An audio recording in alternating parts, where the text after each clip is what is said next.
Ernie Banks. As a ball player, he personified professionalism in pinstripes. We all remember his accomplishments on the diamond, but his life's journey goes beyond, to a greater good. Ernie Banks, as a citizen, he's the recipient of the highest honor in this country, the Presidential Medal of Freedom.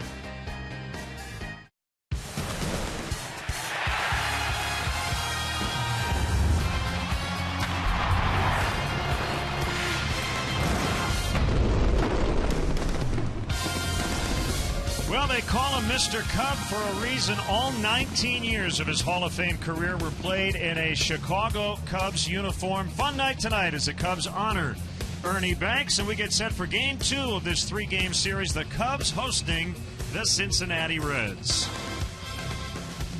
Let's play 2, along with Jim DeShays. I'm Len Casper. We know about Ernie the player, but he has really brought a lot of joy to a lot of people on and off the baseball diamond. Presidential Medal of Freedom started in 1963 by JFK, and Ernie Banks certainly richly deserves this award. You look at the list of other baseball luminaries he joins: Musial, Buck O'Neill, Robinson Clemente, and on down the line. What a great night for the great Ernie Banks. We will hear from Ernie in a little bit, and tonight's pitching matchup, pretty good one, and the Cubs haven't scored in 32 innings. That's a club record here at Wrigley Field. Homer Bailey will go for the Reds. Yeah, shut out 3 times in a row now. First time that's happened to the Cubs since 1924, and Homer Bailey, a toughie. He's a 4-1 with a very low ERA here at Wrigley. So that pitching matchup features Homer Bailey, who has the last 2 no-hitters in baseball. And he'll match up with the Cubs ace, Jeff Samardzija. Looks for a bounce-back outing coming off his worst start of the year. We'll have Cubs baseball coming up next.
Today, Blue Cross and Blue Shield of Illinois. Through it all. BMO Harris Bank, helping money make sense. BMO Harris Bank, NA member FDIC. AT&T Uverse. Visit att.com/freeyourtv. Rethink possible. Ford. Check out America's freshest lineup at your local Ford store or at localfordstores.com. And by Southwest Airlines. Find our fares online only at southwest.com. Welcome back to what is actually pretty chilly Wrigley Field. Cool temperatures, wind blowing in. Once again tonight, and great to see Mr. Cub, Ernie Banks, who will receive the Presidential Medal of Freedom. Cubs chairman Tom Ricketts talking about Mr. Cub. His contributions on and off the field have made a monumental impact to society. He is a great American ambassador who continues to spend his time and effort helping others love and appreciate America's pastime. Hard to be in a bad mood around Ernie Banks. Let's get his reaction to receiving this great award. So this award means a lot to me. It really does. It's almost like the Nobel Peace Prize to me. And that's where I want to be. Great to see Ernie in the suit. Looks good. Got the Cubs hat on. His teammate Billy Williams, another Hall of Famer, introducing him tonight as we get you set for Game 2. I want to make a quick correction. I said Homer Bailey has the last 2 no-hitters. I forgot about Tim Lincecum on July 13th, but Bailey did have the last one in 2012 and the first one here in 2013. So tough matchup for the Cubs offense tonight. They have not scored in their last 3 home games for the first time since 1924. That streak in 24 was actually over 2 days, a doubleheader and then a single game. Well, the good news is takes them out. They've never been shut out 4 times in a row, so there's that. Maybe Ernie and Billy can bring some good karma to the Cubs tonight and then get their bats going against Homer Bailey. Easier said than done because he's a good one. Jeff Samardzija is a good one too. It's been a rough stretch for him. 1-4 with a .675 over his last 7 outings. But let's check out the Reds Southwest starting lineup. He will face just 2 runs last night. All they needed, though, the 2-run homer by Brandon Phillips in the 7th. Chu, Frazier, and Votto at the top. Phillips cleaning up, has had a nice stretch against the Cubs. Jay Bruce in right. Xavier Paul also with good success versus Chicago. Zach Cozart, the shortstop. Ryan Hannigan recently off the DL will catch and hit 8th, with Bailey, the pitcher, batting 9th. And we'll look at the Cubs defensively. De Jesus, for the second consecutive night, plays left field. Junior Lake in center 2 nights in a row. Sherholtz in right. Murphy, Castro, Barney, Rizzo on the infield. Deanna Navarro gets his first start behind the plate since getting crunched by Chase Utley over in Philadelphia on the last road trip. Our Lexus pursuing perfection starting pitchers. Jeff Samardzija, as Len mentioned, he has scuffled of late. 24 starts. He is now 6-11 with an ERA of 4.23. This will be his 4th start against the Reds this year. He's got a loss in 2 no decisions. Pitched well against them the first 2 times, but got beat 1-0 over there at Great American Ballpark. Then 2 consecutive no decisions here at Wrigley Field in May, and then again in June. That's Brian O'Nora. He'll work home plate. The crew chief is fielding Culbreth. He's at first. Bill Welke's at second, and Adrian Johnson over at third. A lot of talk about why the Cubs are struggling to score runs at home. That was not the case early on in the season. Dale Swaim was at a loss in terms of why the Cubs have had better success on the road in general this year than at home. And I think the best answer is it's just been an inconsistent season. Yeah, I think it's just kind of the randomness of baseball. It'd be very difficult to come up with a real solid explanation. We could come up with all kinds of theories and make it up and try to convince you, but I don't know if they'd be valid. Right. We are underway. Ball 1 on a sinker at 94 to Chu, who went hitless last night. He was hit for the 23rd time, and he picked up a big outfield assist, nailing Junior Lake at third. 2-0. Samardzija's troubles of late tied to fastball command for the most part. Either missing the strike zone or making mistakes up over the plate. That was certainly the case last time against Philly. A lot of fastballs out over the plate, up in the hitter's eyes, and they took full advantage. 9 runs on 11 hits and 3 1/3 by the Phils his last start. 3-0. Sure, Marty Brenneman has said that a lot with this guy at the plate. He walks a ton. Struggling here in the month of August. 3-1. Arguably, he's been the best leadoff hitter in baseball. Tied for first among all leadoff men in extra base hits. He leads the way in walks and on base percentage, and that's what you want out of the top spot. And there it is, ball 4.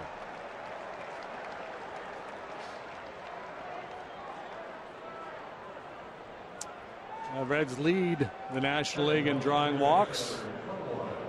Votto and Chu, they're the main guys. Very patient, very disciplined hitters, providing plenty of RBI opportunities for the likes of Brandon Phillips and Jay Bruce.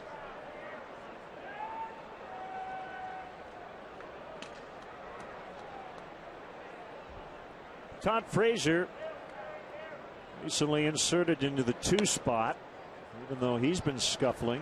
1 ball, no strikes.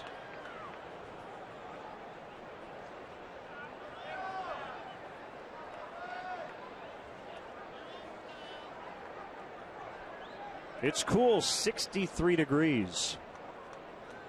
Wind coming in off the lake. 2-0. So Jeff has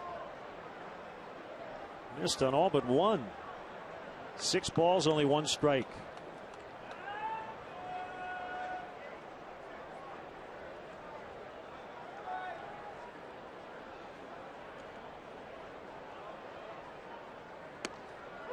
If batting practice is any indication with this northeast wind, to hit it out of here tonight, especially to the left of center, you've got to keep it low. You got to hit a line drive. Anything up into the wind is probably going to stay in. This guy has plenty of power. He has scuffled a good bit this year. In his career off Samardzija, 4 out of 11 with a couple home runs. Hit a massive home run off Jeff in Cincinnati earlier this year.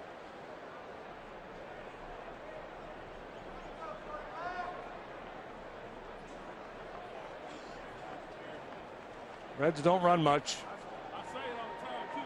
Having said that, Chu with a pretty decent lead over there. He'd be one of the candidates. He's stolen 13 bags and caught 8 times.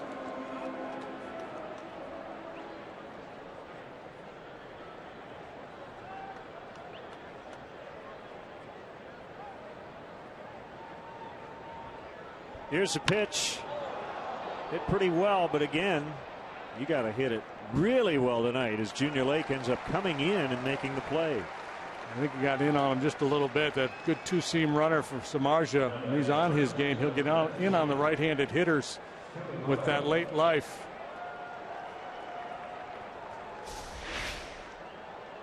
Navarro setting up over the inside part. You see the little running action there, just not able to square it up.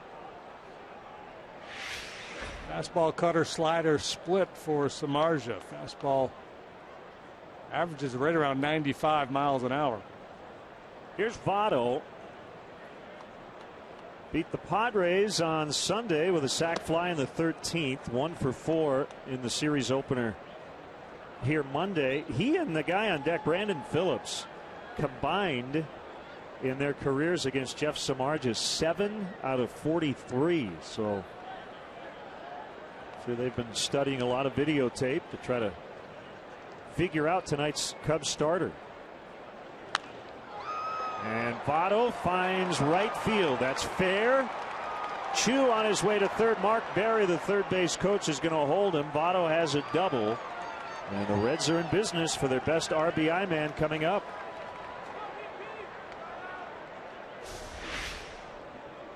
And Votto, one of those guys who goes alley to alley. This time he pulls this fastball down the right field line. And they set up shop for Phillips, the hero in last night's game. And he has been the primary benefactor of all the base runners. Their top RBI guy. Phillips 2 RBIs back of the National League leader Paul Goldschmidt. Phillips with 89 on the year. The most recent 2 came in last night's game. He's had more at-bats with men on base than any hitter in the National League. It's not a surprise.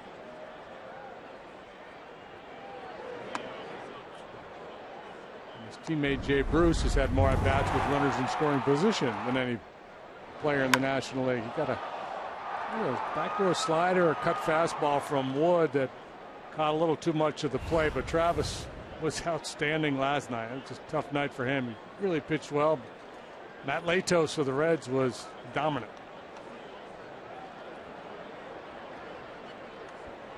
Interesting. Phillips this year hitting .285 with 2 strikes. Tap foul. It's 1-1.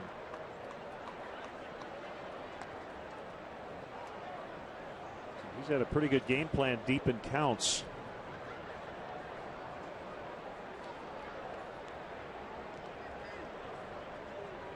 Actually, just taking a quick glance at all of his splits in the different counts. After 2-2, he's hitting .333, 3-2, .368.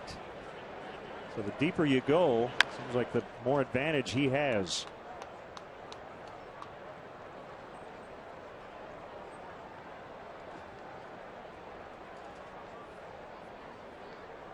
He's hitting .083, 1 for 12 on 2-0 pitches. Go figure. Yeah. Drive you crazy just looking at all these different numbers and trying to sort out what they mean. Probably not much when it's only 12 at bats.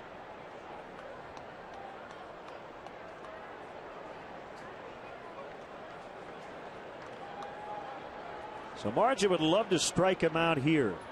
The pitch. Lights it off. I mean, without really breaking it down and talking to him or talking to Dusty Baker or anybody with the Reds about it, you could just surmise that, well, in those counts, when he does swing, he's looking to jerk. He's got 2 balls, no strikes. And he's willing to take a big swing, and if he comes up empty, he still has a couple of strikes to play with.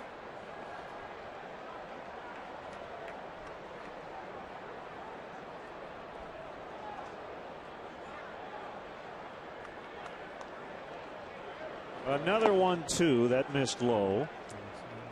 Yeah, you add strikes to the count in general. It's like adding outs when we talk about run expectancy.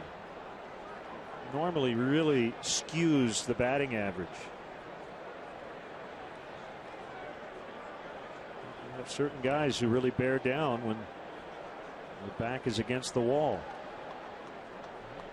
Talking to Chris Welsh, the Reds analyst, about that very thing with Phillips. He says 2 strikes, he'll spread out, try to stay inside the ball, really shorten his stroke. 2-strike approach.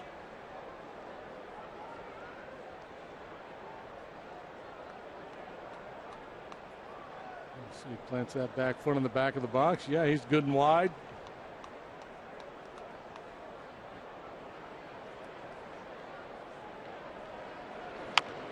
Bounced foul. If you're curious, the major league average with 2 strikes is 178.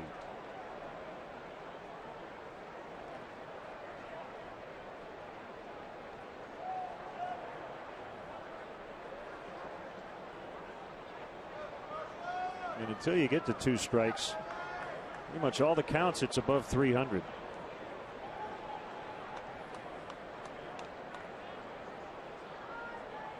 Long at bat continues, and another foul. Coming off that rough outing, you know Chris Bosio was hoping that Samardzija would go out here and have a quick 1-2-3 inning, get into a little bit of a groove. Clearly that has not been the case.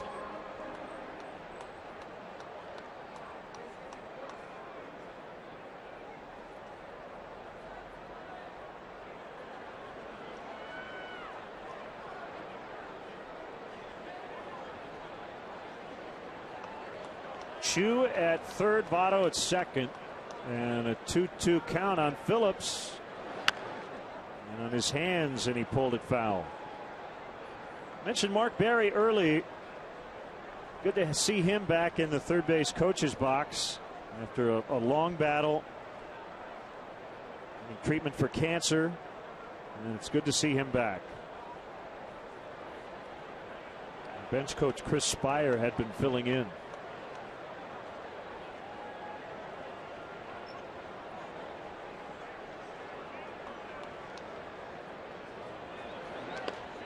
Bounced out in front of the plate, and it's 3-2.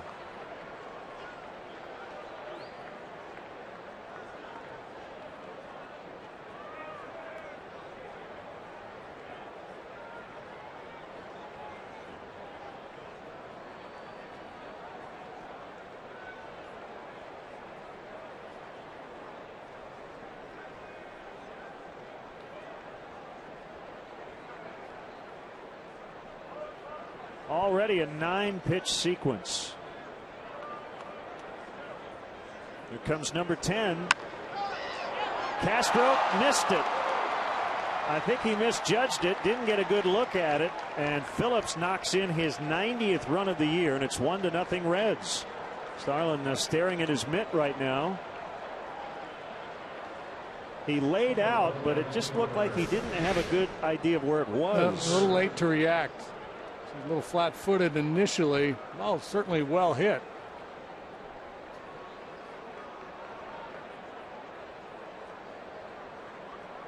First and third now for Jay Bruce.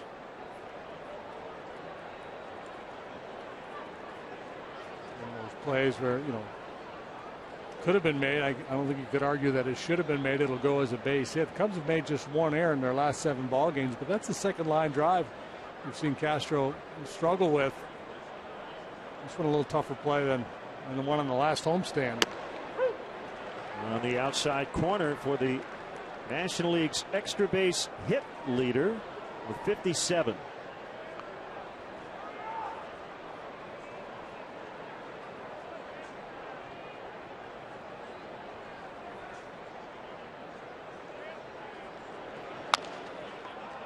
Not hit hard enough for 2, and Barney will have to take the out at first, so Bruce gets his 80th RBI to make it 2-0.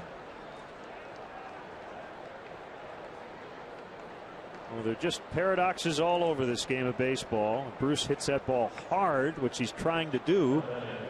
That ends the inning at 4-6-3, but he hit it softly enough.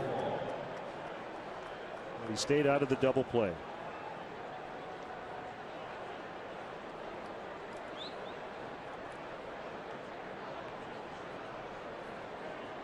And if after the game he tells the media he meant to do that, you know he's lying. Yeah, I decided to take a little off. Xavier Paul takes a strike. So Ryan Ludwig made essentially a season debut. He started on opening day, but only played a handful of innings before blowing out his shoulder. Came back last night and went 0 for 3. And Paul is in there tonight.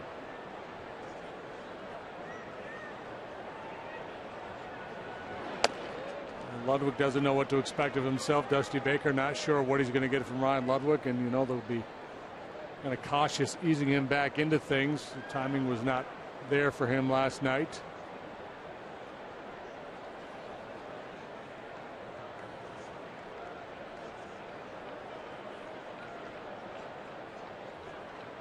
Pirates and Cardinals starting a big series tonight in St. Louis. They were off last night, so the Reds picked up a half game on both with their 2-0 victory here.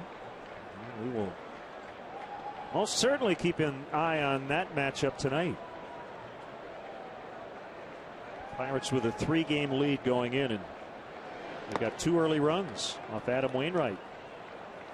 In the first inning, Andrew McCutchen has homered. 2-run shot. He's on your short list of MVP candidates. One thing I've noticed about Samardzija in recent starts, he's not getting many swings and misses at a split finger pitch. That may be a function of not working ahead in the count. The hitter's just seeing the ball pretty well off of him. That time he gets Paul to swing and miss, and the inning comes to an end. Jeff not real happy right now after the Reds get 2 right off the bat.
to pay special recognition to all of our service members at home and abroad. Let's check out the Cubs Southwest starting lineup. We know about the scoring drought here at Wrigley. DeJesus, Lake, Rizzo, Navarro, Sherholtz, Castro, Murphy, who's been hot, Barney, and Samardzija, with Homer Bailey ready to work. Reds defensively, Paul Chu made a big throw last night in center. Bruce also with a cannon. Frazier, Cozart, Phillips. Joey Votto's made 12 errors. That's more than any first baseman in baseball. Ryan Hannigan behind the plate. He catches strike one from our Lexus starting pitcher, Homer Bailey. Hard-throwing right-hander from LaGrange, Texas. 7-10, 373. 2 no-hitters, just 5 shy of his idol, Nolan Ryan, as DeJesus gets plunked in the leg and trots down to first. Painful way to get on, but he got on. Any way you can. Foot, the front foot.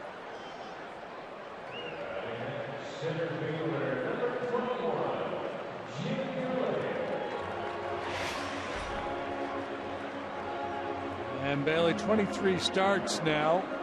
Strikeout pitcher, 148 punch-outs, 149 2/3. Plays the power game like Samardzija, mid-90s fastball, slider, split, and a curveball.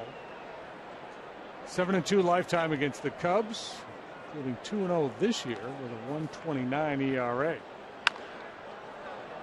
Backs up Frazier. He'll get one. Safe at first. Lake with that little leap at the end. Well, I shouldn't say little. It was a big, almost like a long jumper to get to the bag. And 2 long throws. And Lake with his speed able to just beat the relay at first.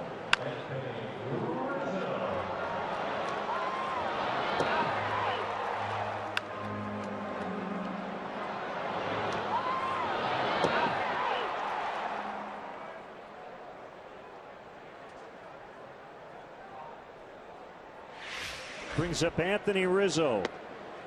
I asked him about the batting gloves. Remember, he didn't wear them for his second at bat. He struck out in his first at bat and was so upset about the way it went that he just said, I'm going to try something different. Broke his bat as he grounded out, but then the at bat after that, he got a hit. Said he had done that once in the minor leagues as well, and maybe once earlier this year. Guys get frustrated and they could throw their bat in a burning fire. They would do that. Burn the batting helmet, the gloves, everything. Start over.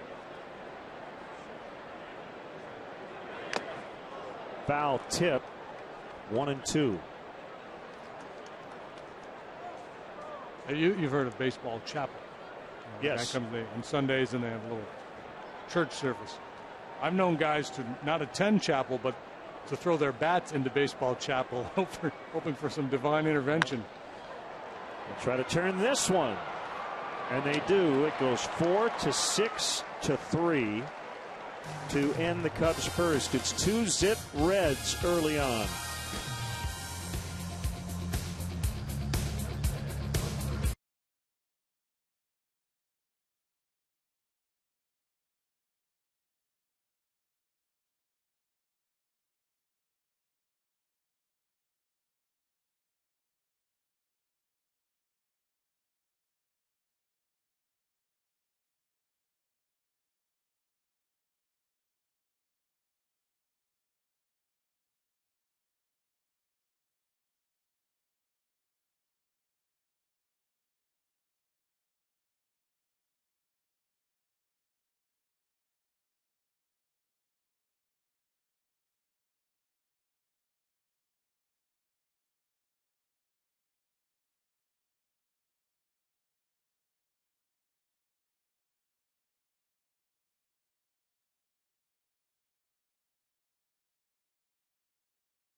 With the new Home Run Derby mobile game from MLB.com. Choose one of 32 Home Run Derby competitors, including everyone from the 2013 Derby. It's available on iPhone and iPad and select Android devices. Download MLB.com's Home Run Derby game for free today. Bottom three in the Reds' order, starting with the shortstop, Zach Cozart, up and in ball one. Hitless in 3 trips. In game 1, the Cubs out-hit the Reds 6-4, but were outscored 2-0. Castro will backhand, and the throw right on the money.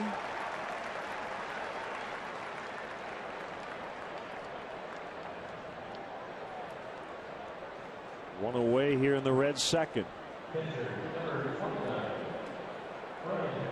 Pat Foley on the left, Mike Leary on the right. The voice of the Blackhawks here on Comcast Sportsnet. And the producer, they're already talking about the game open for the first exhibition match. Looks like the actor. John O'Reilly, is that his name? Talladega Nights? John C. John C. John C. Reilly. Yeah. Reilly, yeah.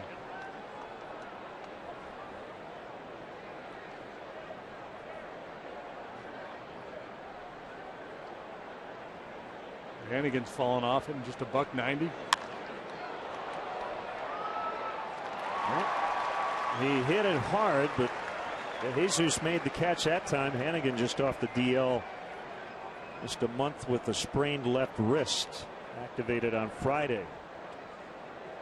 Fun to watch Junior Lake now that he's getting a chance to play center field. Certainly has center field speed. Big rangy guy. That's project him as a guy who should be able to handle center field. DeJesus made a couple real nice plays in left last night, including throwing out Devin Mesoraco and to stretch a single into a double.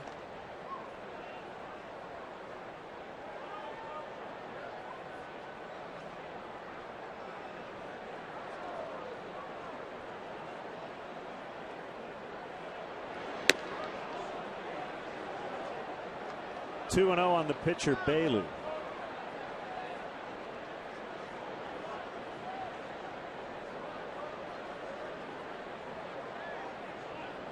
Here it is. It's a strike. Name's David, but he goes by Homer, named after his great grandfather.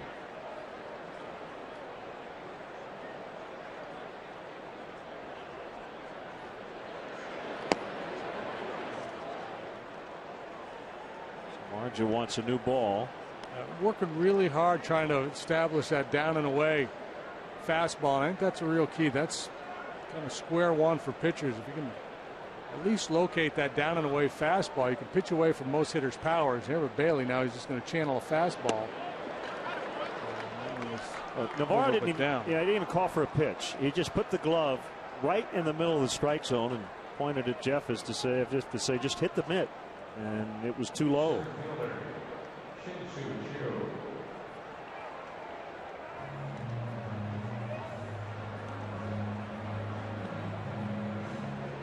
Well, Jeff's really grinding. You can just see it in his body language. Coming off a tough start, and you wait those days in between starts to get a little redemption, and then you come out and things are rocky right from the get-go.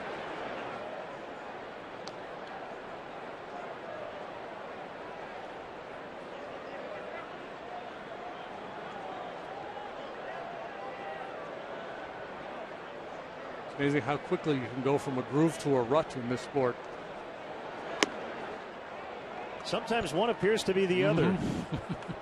And it looks to me like he's trying to, change his pitching pattern a little bit. He was throwing his cut fastball earlier in counts last inning, trying to find some way he can get some easy strikes without just throwing a fastball over the heart of the plate.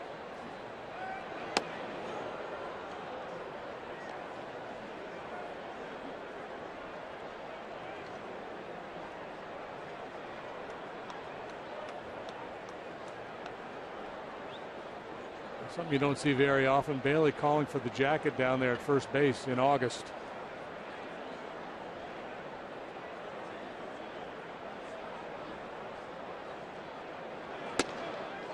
Way inside, 3-1 on Chu.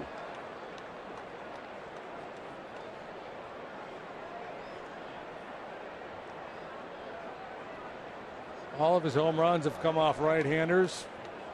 Significantly higher batting average. Good power the other way. On the outside corner.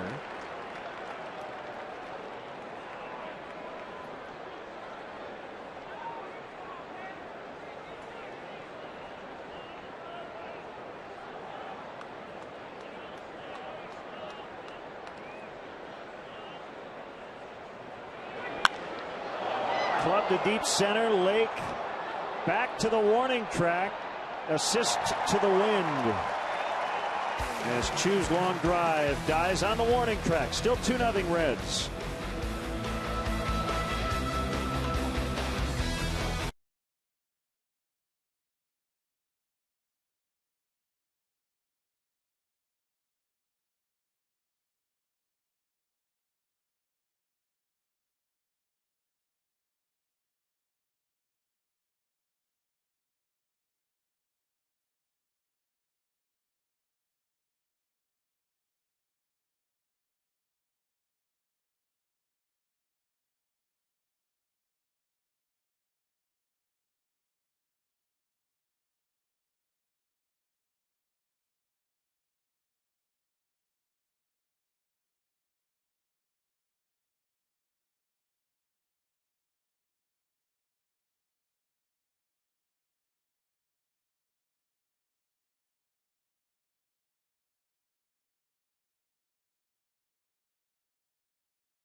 August 18th at 1:20. The first 5,000 kids 13 and younger get a Cubs tin lunchbox, compliments of Athletico physical therapy. Then after the game, the first 1,000 children have the chance to run the bases. For more info or to purchase tickets, it's Cubs.com. Time for our Avis slow-mo replay. Quite a week for Deanna Navarro. Let's go back to Wednesday in Philadelphia. Able to hang on to the ball as they get Chase Utley at the plate, but you saw his right foot got pinned underneath him, suffered a sprained right ankle. Did not have to go to the DL, however, and he made a triumphant return a few days later on Saturday night. The game-winning RBI double in the pinch. The former Red chatting with Ryan Hannigan as he digs in. Yeah, that was an impressive swing of the bat. The first live pitching he'd seen in a while, and he yanked that ball into right field with a game-winning double. Now his first start since the injury, and you want to have as many left-handed bats in there as possible against Bailey. Lefty's hitting .280 against him. Right-handed hitters just .215.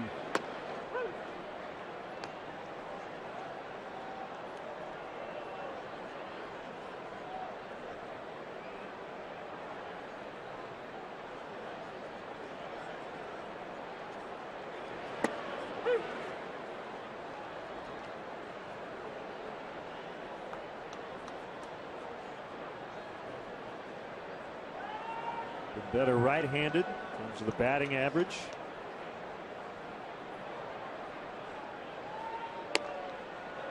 That shot was from April, right? Feels like April, doesn't it? August 13th.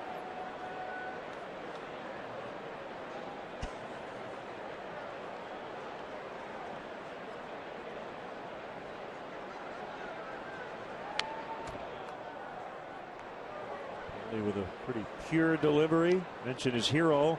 He wears number 34 because he loved Nolan Ryan growing up. Long lineage of Hard-throwing right-handers out of the state of Texas. Cubs have had a couple, named Wood and Cashner.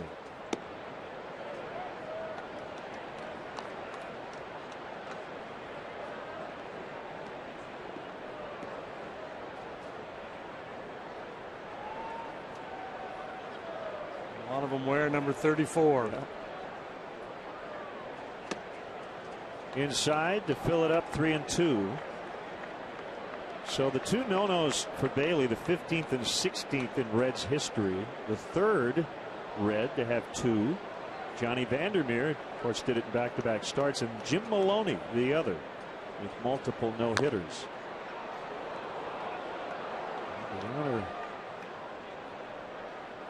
Well, that one off his foot.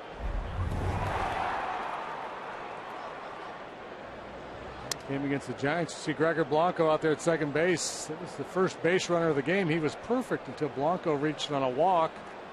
Could have been an infield hit, but instead they get the out on the fielder's choice. And that completed the 3-0 win over the Giants in his second career no-hitter. Ryan Hannigan has caught both of them. And they're working together tonight. Navarro still not back in the box. That really hurt.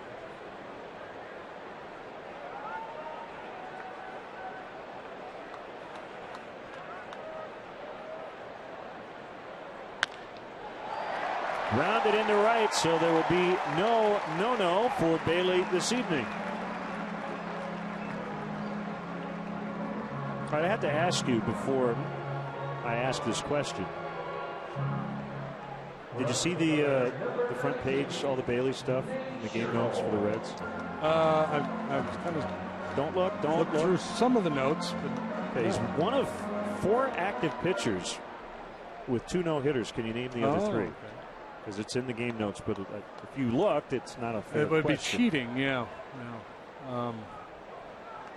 Because you're assuming that if I looked, I would still remember it. It could have been 45 minutes ago, which was beyond my memory range.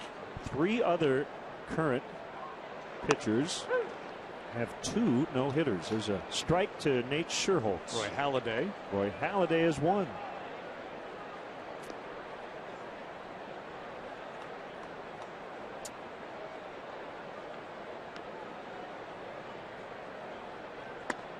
Off the outside, 1 ball, 1 strike. Mark Burley. Mark Burley is another. And there's 1 more. There's 1 more.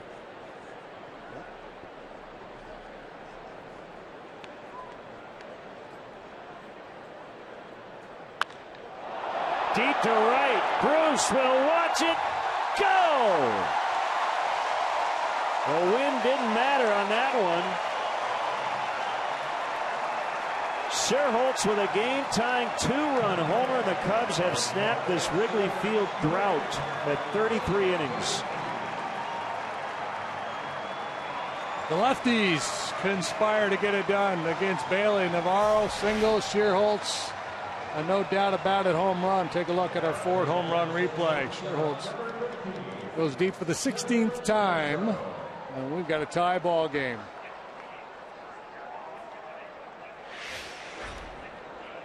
'16th of the year for Nate. Every one he hits now, a new career high. Back to even 2-2.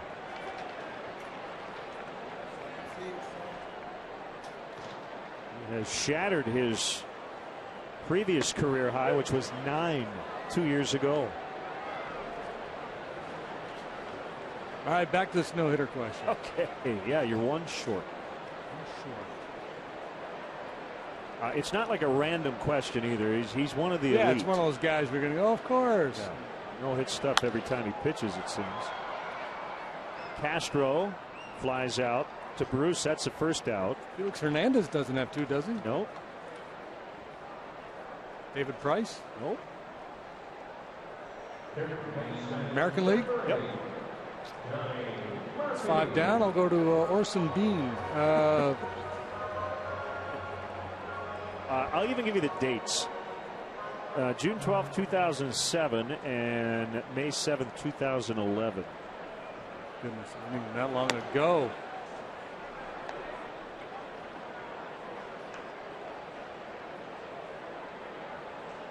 One was versus Milwaukee. The other was at Toronto. 2-0 on Donnie Murphy.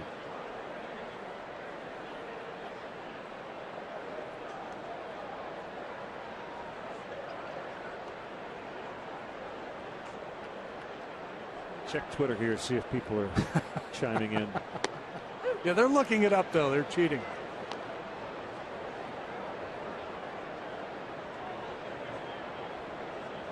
Not Lester.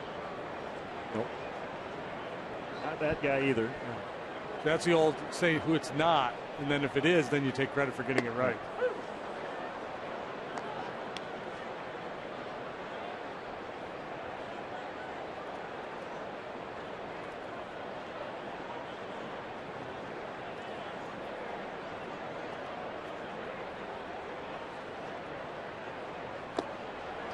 Murphy strikes out. You want another hint? Yeah, give me one more. Mercy hint. Currently in the city limits of Chicago. Ooh. Okay, now I need to know who the White Sox are playing. I know. Another. Wait, now look at the out-of-town board. Oh, Verlander. Justin Verlander. Man, that would have been at the top of your no-hit candidates. Twitter just blew up. Verlander.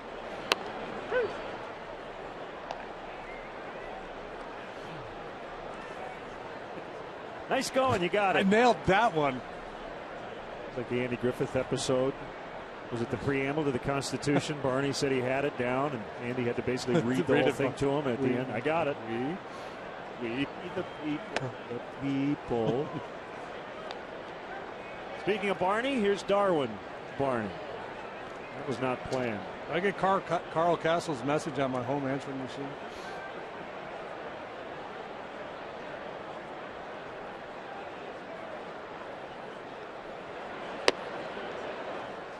Yeah, you alluded to Bailey's delivery earlier, and this for me is textbook.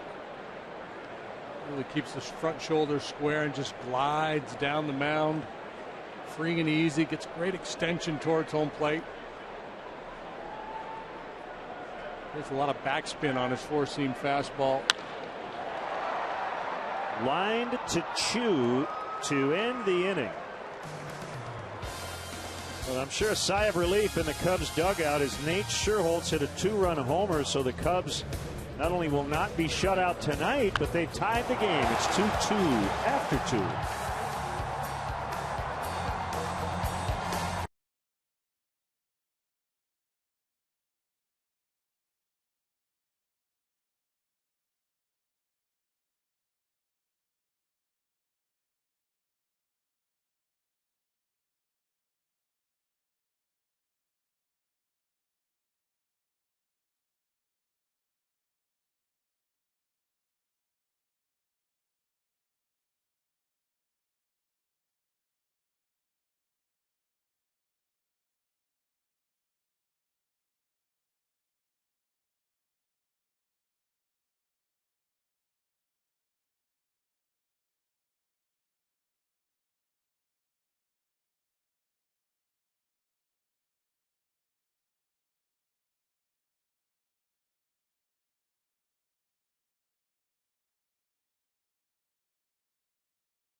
An awesome view of Wrigley Field from the Budweiser Bleacher Suite. The Bleacher Suite features a sports bar atmosphere with new TVs, high top tables, and windows that open To give you the atmosphere of the bleachers in your own private room, the suite can hold up to 100, includes food, drinks, and parking. For more information, visit Cubs.com/suites or call 773-404-4200. Well, in a way, Jeff Samardzija gets a do-over. Really had to labor to get through the first 2 innings. You see 44 pitches, including the first one here in the third, but Scherholtz's home run gets him back to even. And the 0-1 to Frazier is a strike. 0-2. Well, Chris Bryant and Dan Vogelbach now with the Daytona Cubs. Bryant promoted from Boise. Vogelbach from Kane County. A doubleheader. Daytona hosting Clearwater. Vogelbach homered in game 1. Bryant has hit one in game 2. So that's a good start.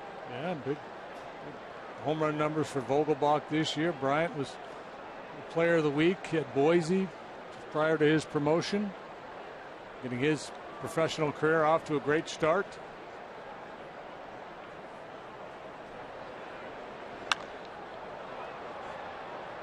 Out towards Scherholtz, and he has it.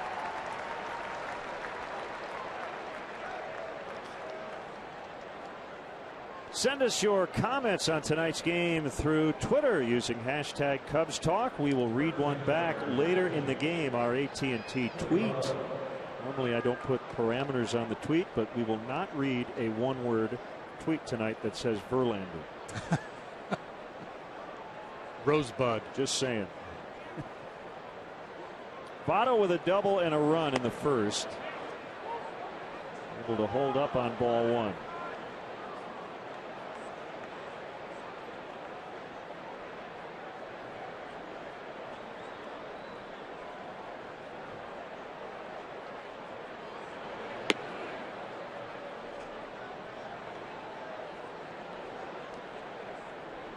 I'm going to watch Joey Votto sitting at home and just watch Votto versus some other hitters around the league as you move along. And he's always ready to swing the bat.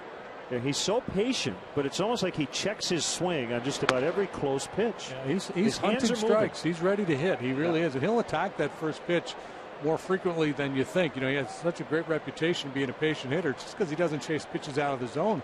If you come in early, he's looking to swing.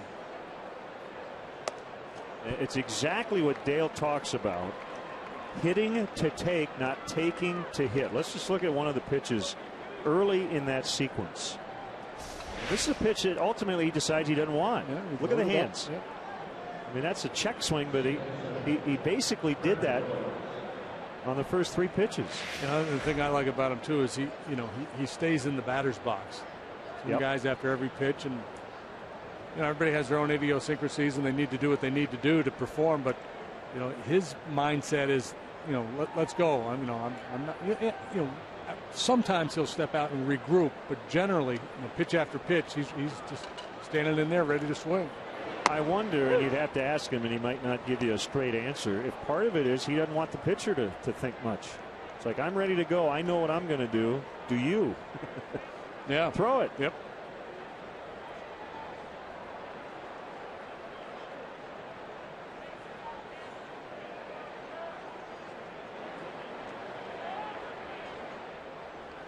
One strike to Phillips.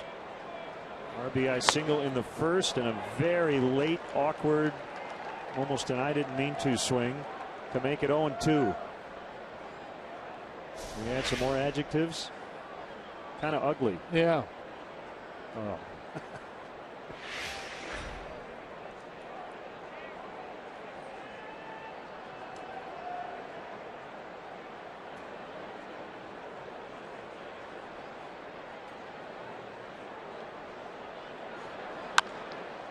And after that, an opposite field base hit. Samardzija just put his hands on his knees. Well, it goes back to what we were talking about last time with Phillips with that 2-strike approach. After the ugly hack, quiets things down. Look how little movement there is in the lower body there. Front foot never comes off the ground, just a little weight shift.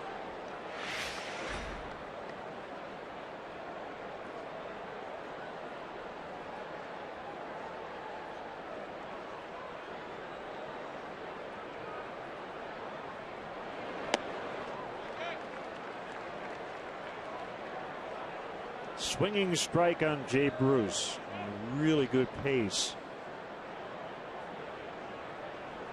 Extrapolate his numbers to a full season: 44 doubles, 33 homers, 108 knocked in. Votto takes off for third. I think he did that on his own. Phillips hesitated. And once Votto took off and that pitch was in the dirt, Phillips had an easy path to second. So a double steal. Talk about the Reds, the fact that they don't run, but here a situation where I think Votto just timed Samardzija. Samardzija not thinking run here. Votto takes off on first move. The ball's in the dirt. Otherwise, they might have had a shot at Votto. Swing and a miss by Bruce.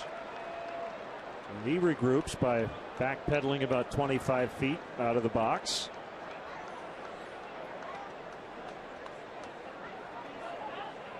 Need a punch out here.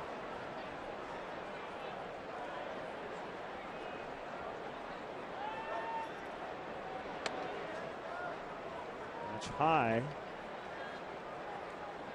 He strikes out a lot, 141 times already this year.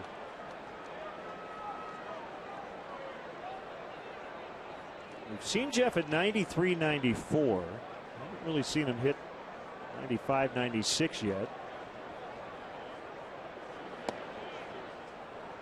Missed outside. It's full. Those lefties to chase that split finger pitch. And, you know, a lot of it is it's drifting off the plate. When it's on the plate but down, that's when he gets a lot of swings and misses. When it's running off the outside corner, they see it better and they're able to lay off.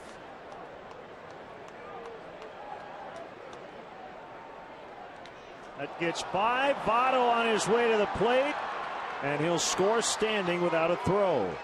So Bruce walks, and it's now 3-2 Reds.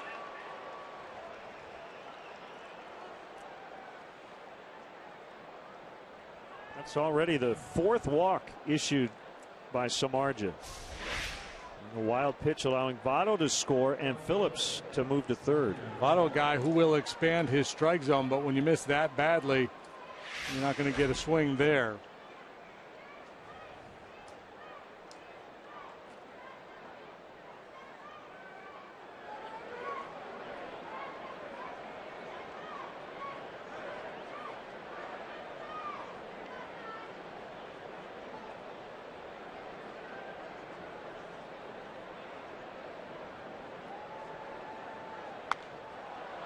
Ball pops it up, but the wind will push it well out of play. Down the tunnel, in fact. Look out. Fans walking up with popcorn and soda.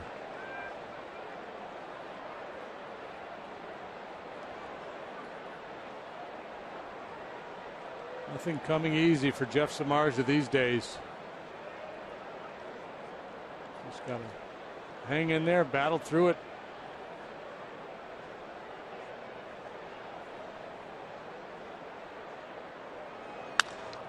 Broken bat bouncer. Castro will flip. Barney got one. The throw, however, gets away. They would not have had Paul. There will be no error on Barney.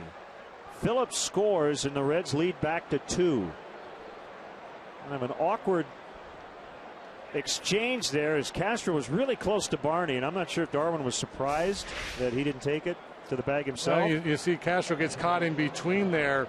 And then the quick little shovel off to Barney. I think Barney anticipated that Castro would come more aggressively and get that ball and go to the bag or flip it immediately. So he was kind of a little bit of a tweener, and then he ultimately stepped and flipped it to him. Barney able to get the force at second.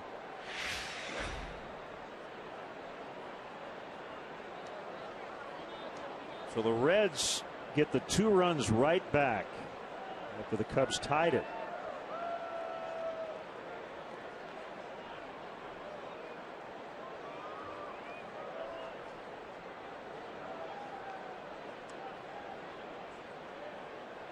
It's the kind of ball you see it hit and you think, well, that's a double play ball. Think about the 3 of the 4 runs they've scored. As Paul runs and Cozart fouls back. One was on the slowly hit grounder by Bruce. One came on a wild pitch. The other on the double play that couldn't be turned. So if you're Samardzija right now, you're probably thinking, and you hate to do that, but man, I can't even get lucky. Seems like every break is going against me right now.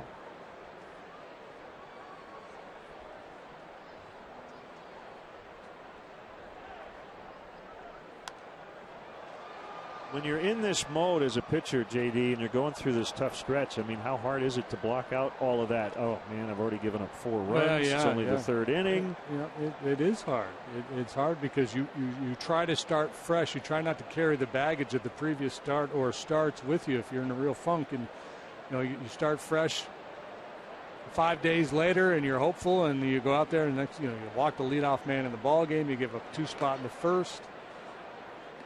Starting to fight yourself a little bit, then a couple things go wrong behind you. And you really have to stay mentally tough and not just completely melt down out there.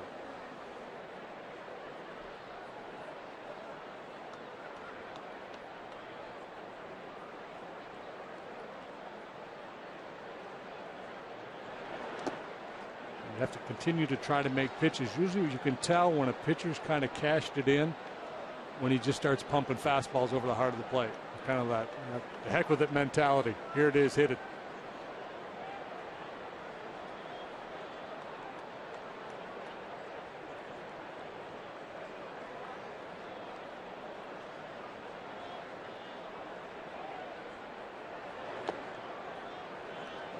Another 3-ball count, full on Cozart.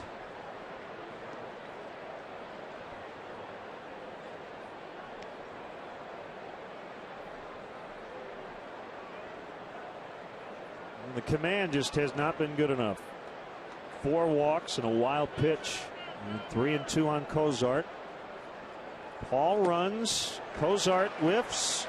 And the inning is over. But a couple of walks, a couple of steals, a wild pitch lead to 2 runs. 4-2 Reds.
Cubs Authentics is the premier outlet for all MLB authenticated Cubs memorabilia, from game-used baseballs, bases, and jerseys to autographed bats and photos. Cubs Authentics has the most exclusive Cubs memorabilia.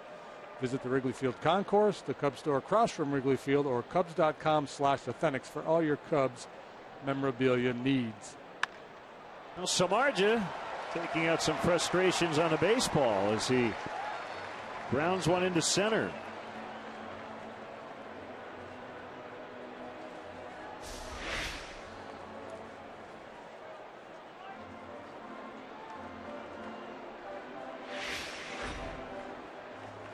Bring up DeJesus.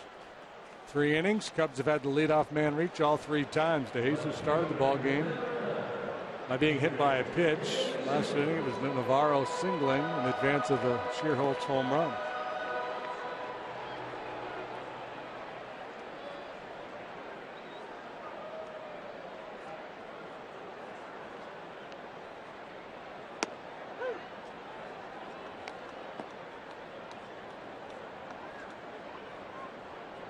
Jesus hit by a pitch in the first. Came in just 2 for his last 20.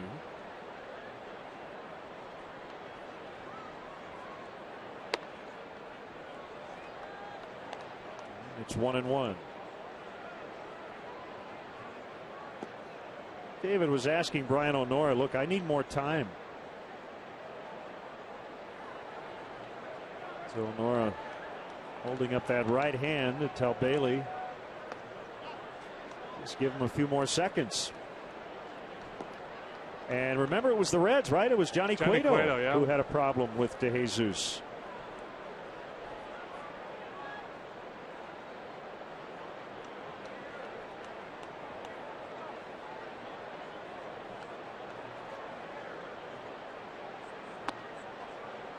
Low and outside, 3-1. Bailey's going to take a little time and gather himself.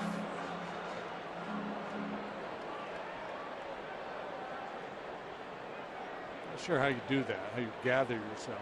That's what he's doing. Paul going after it, and he makes the catch on the move. Nicely done on that slicer. As Samardzija heads back to first.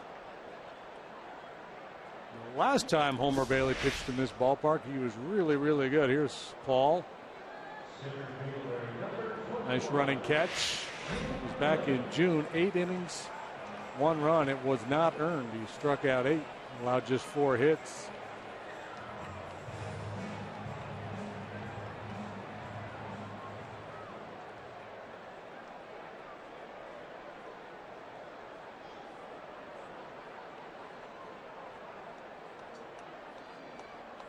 Run support's been an issue for Bailey. He certainly has pitched better than that 7-10 record.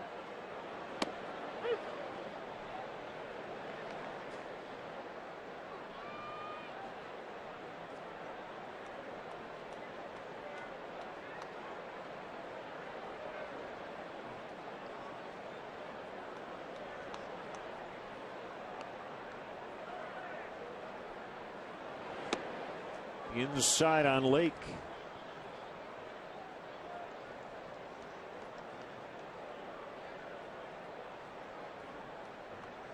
So there you go. He had a higher ERA last year, and the record was reversed.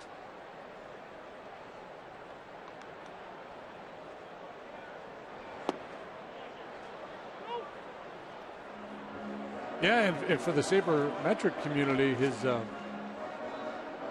FIP, his fielding independent pitching or expected FIP, is about a run lower than his actual ERA. Look at all the numbers. The strikeout rate to walk rate, outstanding. Keeps the ball in the ballpark. And last year he won 13, a career high, 208 innings, and that FIP number was over 4. So yeah, according to the deep numbers, he's been a lot better this year than last season.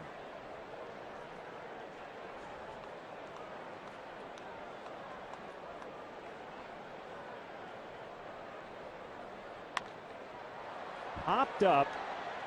Will Votto have room? No.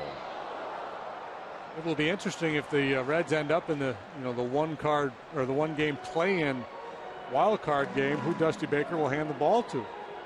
A lot will depend on how they finish and who's available down the stretch, but certainly could make a case for Latos. You could make a case for Homer Bailey. That would be assuming Johnny Cueto's not back and pitching like right. Johnny Cueto. But even at that, I'm not so sure that you get Bailey on a roll, or Latos the way he pitched last night. It just may be depending on who they play and how that guy matches up. Lake swings and misses and strikes out. I haven't looked at him, but Chris Walsh was telling us earlier that Homer Bailey has really dominated the Pirates in his career.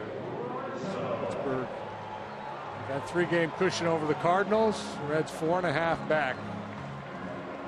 Reds and Cardinals fairly comfortable in the wild card race. I mean, the other thing is, if you end up in that wild card round, of course, you'd love to play at home, but remember this. Last year in the division series, the Reds won both games in San Francisco, came home and lost all 3. So, home field what? Yeah, home field disadvantage. Cubs know all about that this year. Okay, so the question would be, let's say you've got 4 days to go in the season, okay, and you can do what you want with your rotation. You know you're going to play St. Louis because of where the standings are. How hard do you battle them with your starters to beat them out for home field versus making sure you get the right pitcher? It's a really interesting question that may be asked in late September. Cubs get the leadoff man on but can't get him in. They trail 4-2.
New Cool Ranch Doritos Locos Tacos from Taco Bell. Liv Moss. Time for our Menards grounds crew. Keeping this field in tip-top condition. Reds leading the Cubs 4-2. Cool night, wind softly blowing in out of the northeast.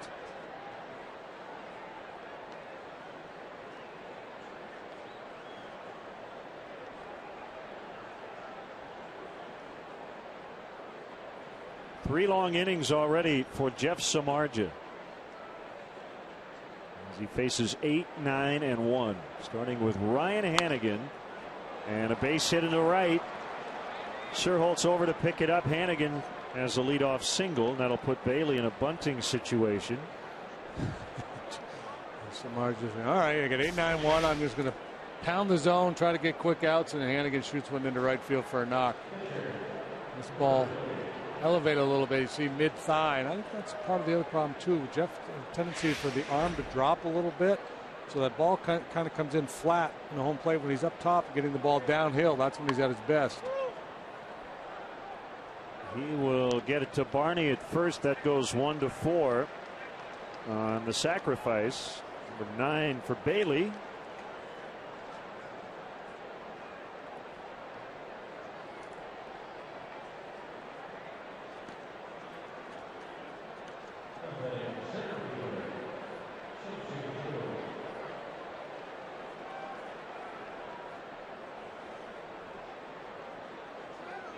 Reds pitchers do a good job of getting sack bunts down.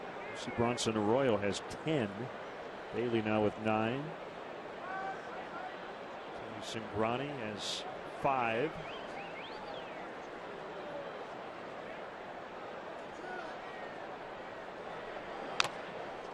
And banged off the mask of Navarro.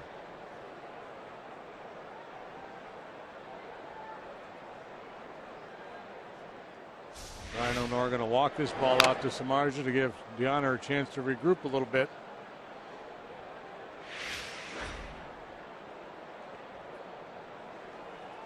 Does that count as a trip to the mound? I think he's got one more.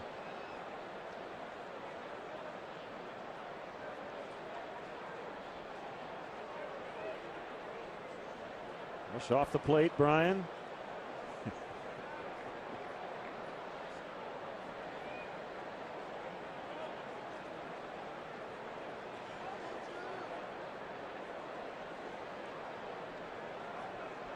Now we resume the 0-1. Outside.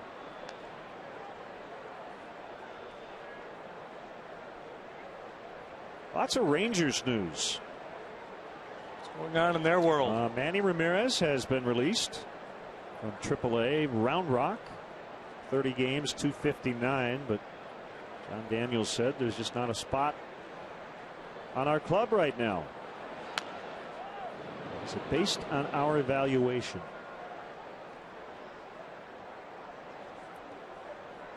Who else would it be? Nelson Cruz going back to the Dominican Republic during his suspension. He's going to spend almost 2 weeks there. We're trying to keep him in game shape. They have not made a decision in terms of whether he would play for them in the postseason when his suspension ends. Matt Harrison has been shut down because of his surgically repaired back. So he's done for the year.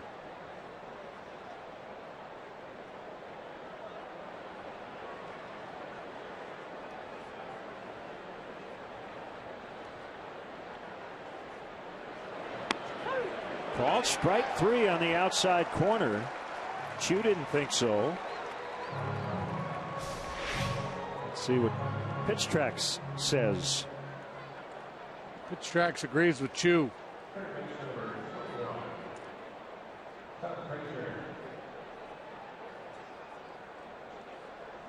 Second strikeout of the night for Samardzija. Make that third. You got Paul, Cozart, and now Chu.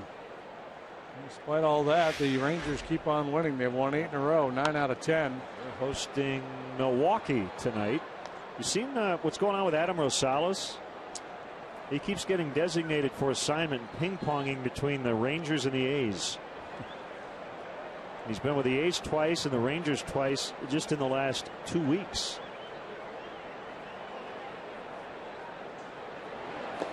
Is that in body or just in transactions like paperwork? I think in transactions mostly.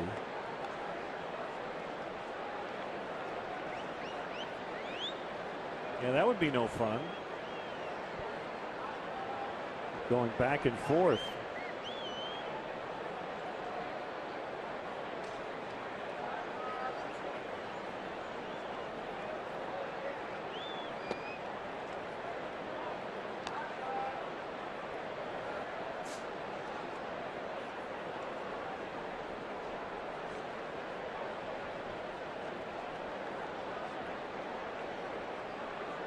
Runner at second, 2 outs. Fastball high, it's 2-2.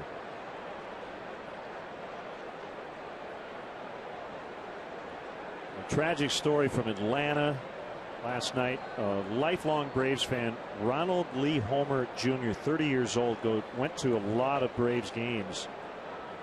He fell about 85 feet at Turner Field yesterday.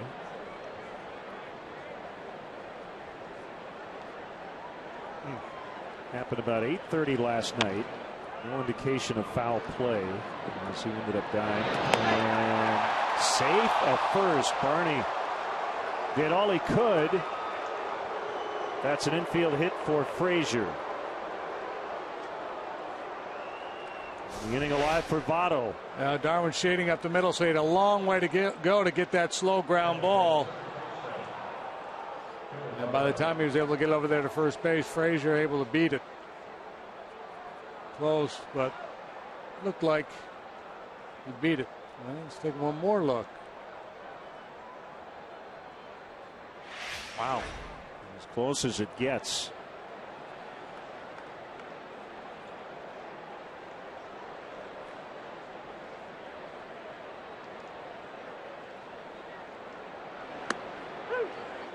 And a strike on Votto. So yeah, according to the story here, he was waiting on a rain delay in Atlanta. It wasn't as if he reached over a railing to go after a foul ball or anything. Was unconscious, not breathing, when the paramedics arrived at the scene and later pronounced dead at the hospital.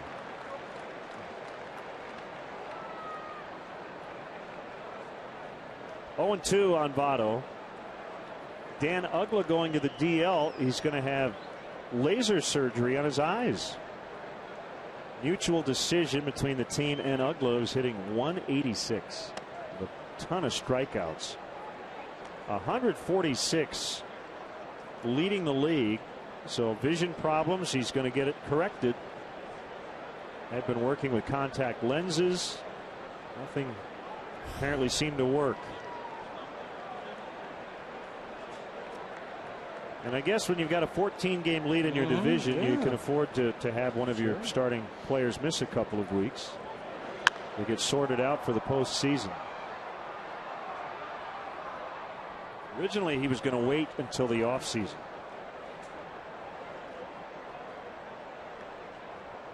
Well, you know, and because there's the fear right there, if something goes wrong, it could be done for the year. But how often does something go wrong with that LASIK surgery? They seem to have that pretty well perfected. Yeah, I've had it. I know Greg Maddux had it at one point. Tiger Woods. Brian McCann actually has had not only LASIK but a follow-up enhancement procedure. So yeah, it's pretty safe. You hate to mess with your eyes.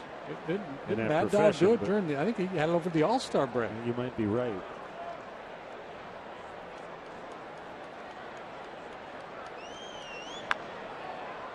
Little pop-up on the infield.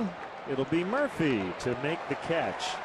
Another grinder for Samardzija, but he doesn't give up a run. It's 4-2 Cincy.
Net join host David Kaplan for Sports Talk Live, presented by Land Rover.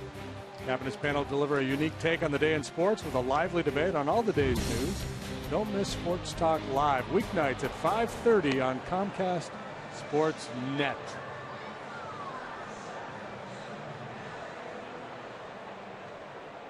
Getting more cash back when you earn up to 5% back on purchases in categories you choose with the U.S. Bank Cash Plus Visa Signature Card. Apply today at any U.S. Bank branch.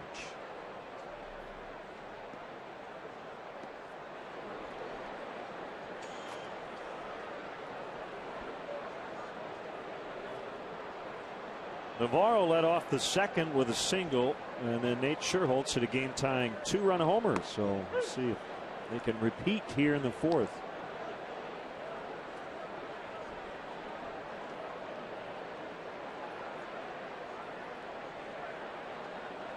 Breeze has freshened a bit.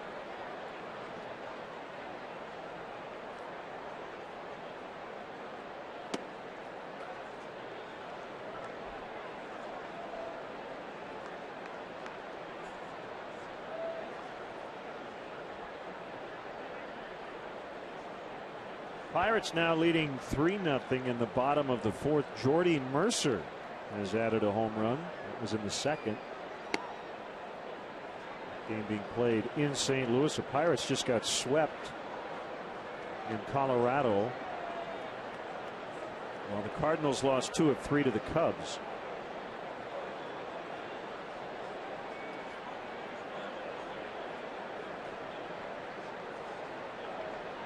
The funny thing about this sport, a lot of people say, well, the Cardinals, they have to win that series because they lost 4 out of 5 in Pittsburgh. But they really don't. I mean, they could actually get swept and be all right. Yeah, because if they go off and then win 10 in a row and the Pirates go 3-7.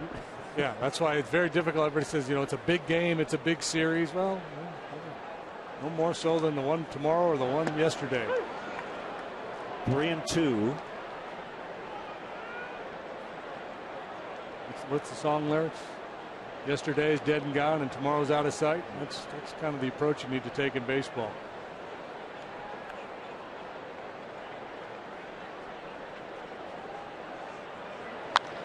Navarro clubs that ball to deep right. Gone! A home run. A new career high for him. Number 10.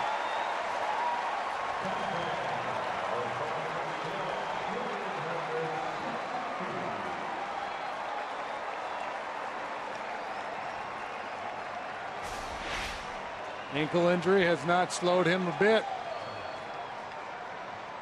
Continues to swing the bat very, very well. Single home run tonight, Ford home run replay. Right down the line she goes.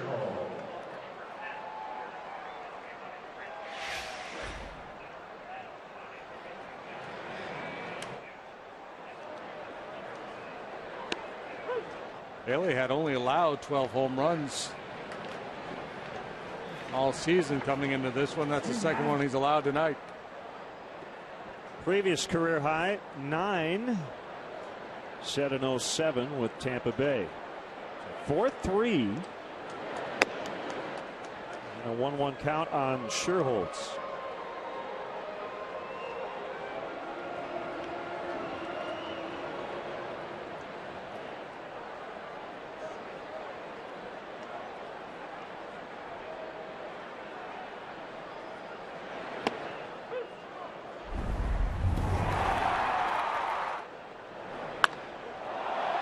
We talked about the need for the left-handed batters to get it done against Bailey tonight, and that has been the case. Scherholtz and Navarro both going deep. Combined for all the offense in this ball game.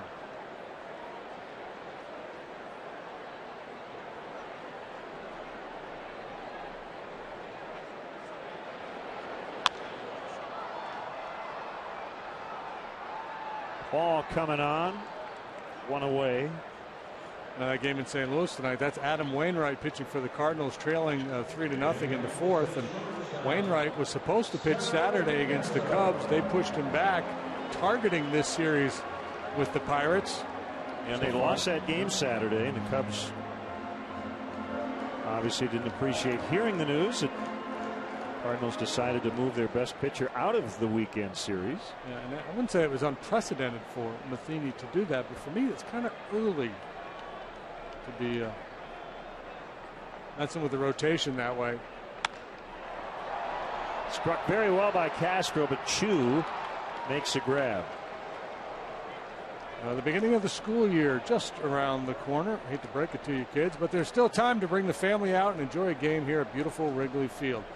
Tickets available for this homestand. We got the Reds here tomorrow as well, and the Cardinals come to town, followed by the Washington Nationals. Don't miss your chance to come out before school starts back up. To purchase tickets, visit Cubs.com.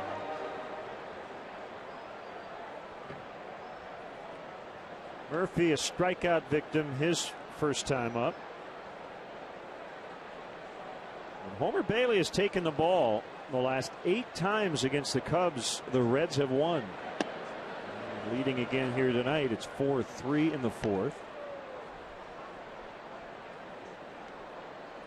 Murphy and Cody Ransom have been sharing time at third in the absence of Luis Valbuena, who's on the DL. It's backhand by Frazier. And the inning is over. Deoner Navarro's had a good night. 2 more hits, 2 runs, and his 10th homer of 2013. And that brings the Cubs to within a run. It's 4-3 Cincinnati.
Insider Patrick Mooney, brought to you by Nationwide Insurance Agent Jeff Vukovich.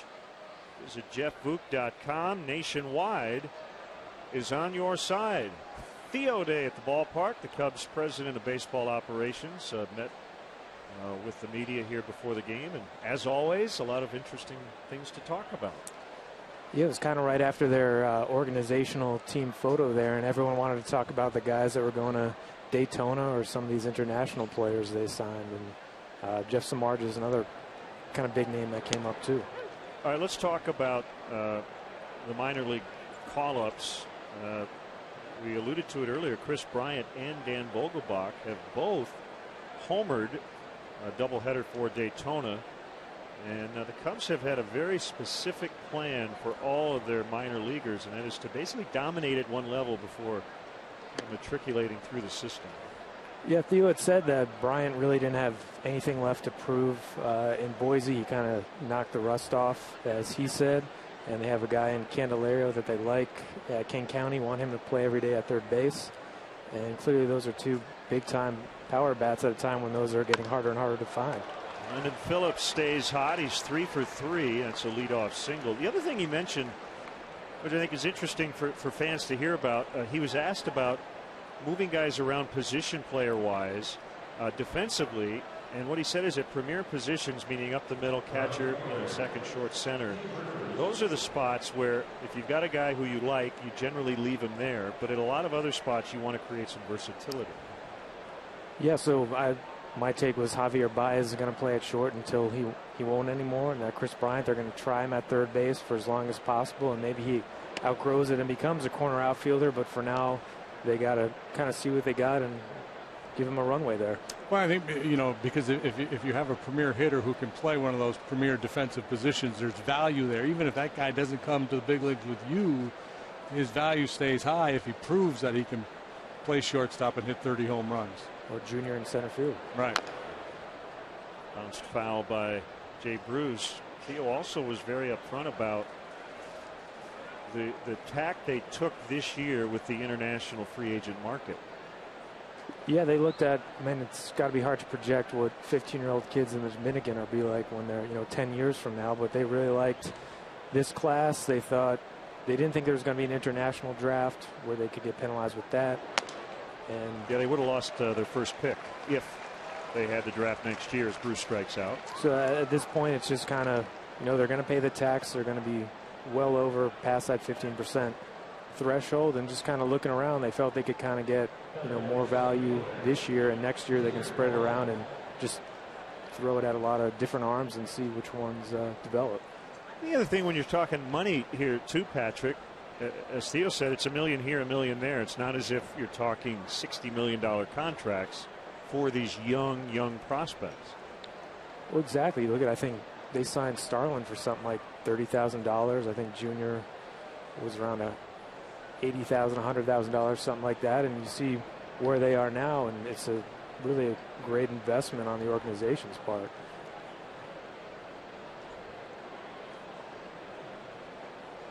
One on, one out. The Reds leading 4-3. Was there any talk of the Abreu kid who just defected from Cuba? Yeah, Theo was kind of asked around it without naming anyone. My sense is that they're not going to be in on that guy. I don't see why they need a 250-pound first baseman. I don't think that's the guy that if they kind of go all in, I don't think it's going to be on a corner infielder like that. Especially after the commitment they made to number 44. And everyone's going to be all over this guy. I think the Dodgers automatically become the front runner for every kind of guy like this, and I don't think they're going to get in a bidding war for someone like that.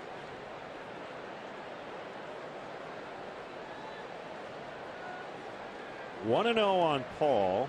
Phillips runs. Ball flies to left. De Jesus will make the catch, and Phillips will backpedal to first. And lastly, Jeff Samardzija.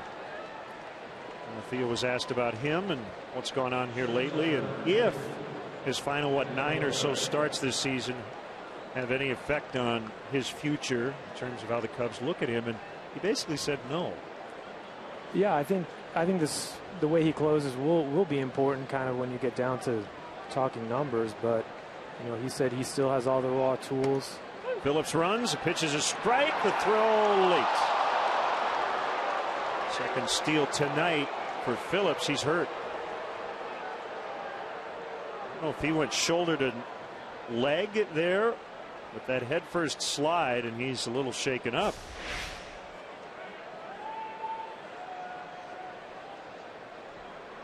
And he was out.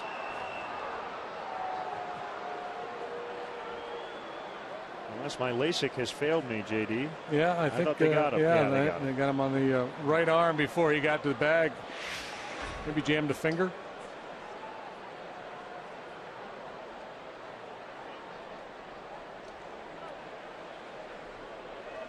One strike on Zach Cozart. Well, the one thing that's hard to do, Patrick, is figure out the market for Jeff Samardzija in 2 years. There's a lot will happen before that time, but barring a major injury, he's probably going to go 200 innings this year, 200 next year. With the stuff he has, he's going to make a lot of money. Yeah, and Samardzija's position hasn't really changed, and he's really good with the media. You can kind of ask him anything you want, and he says whatever's on his mind, but he hasn't made this an issue. He just wanted simply another season to get a better sense of what that market value might be, and just with the way the Cubs are, where the Cubs are at now in their organization, has become like a much bigger issue. This time next year, we might be having a different conversation. But I think this would be probably their #1 priority this winter, to lock up Samardzija. In a roundabout way, and I don't think Jeff looks at it this way, but he was not happy when Garza got traded, Feldman got traded, eventually Soriano.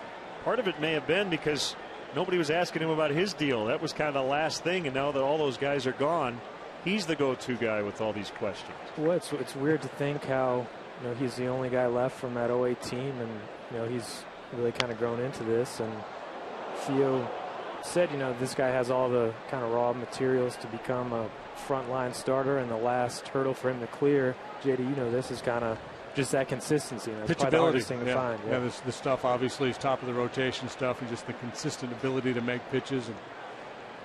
And the wild card here is that is just trying to figure out who you have because of his age and experience. He's not a real young guy, but he hasn't thrown a lot of innings either.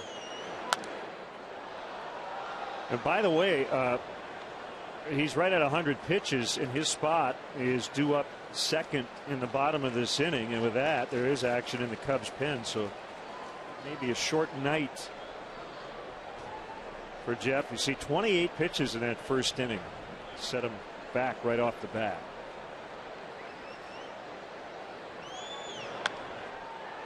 Popped up, foul ground.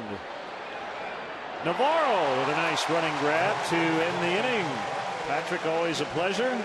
Thanks, guys. I've got an extra pen here if you want it for your parting gift. Check them out, csnchicago.com. 4-3 Reds.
Grill wants to spread their 3-cheese queso love to the Chicagoland area. Opt in to Qdoba's mobile club by texting Q to 50500 to receive free chips and queso.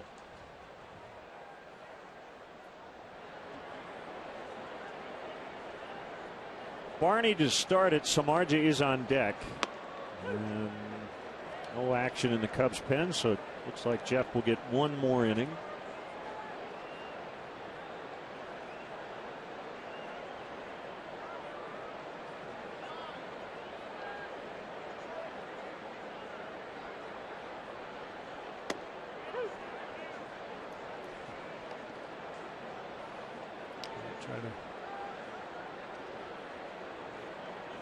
Save some arms out there in the bullpen. You got 8-9-1 due up for the Reds next inning.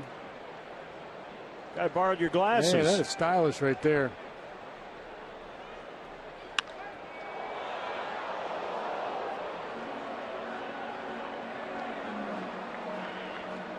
Scoreless game at Kansas City. Dolphins and Chiefs, Marlins and Royals. Give it to Podolak. After 6 innings, Jeff Passan tweeting that Bruce Chen has thrown pitches at every velocity between 72 and 88, except for 79 miles an hour. That's pretty good. What you call adding and subtracting. Yeah, he's a fun story. Looked like he was done years ago. He's managed to stay in the game a good long while, make a pretty good chunk of change, and pick up a lot of wins. This renaissance. Same for Darren Oliver. He's been doing it in relief.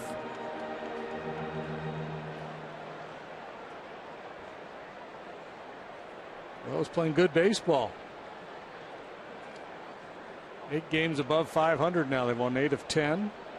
17 of 20. Braves won again, 3-1 over the Phillies. Chris Johnson hit his 9th.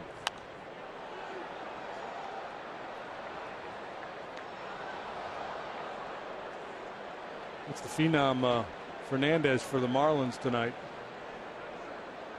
6 shutout innings so far for him. 2 hits, no walks, 5 punch-outs.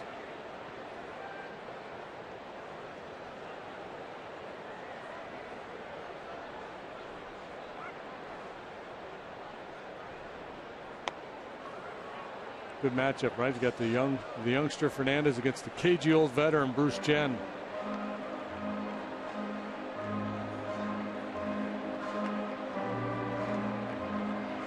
Happy birthday, Dad.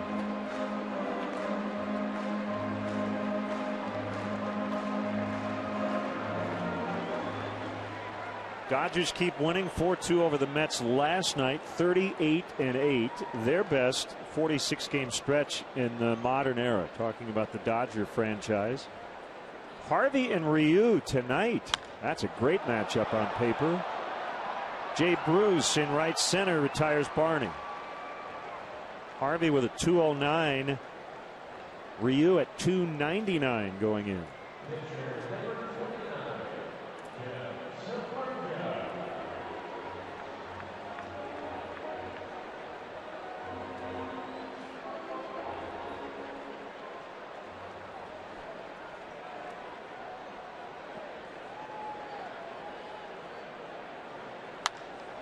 Line in the right, and Samardzija 2 for 2.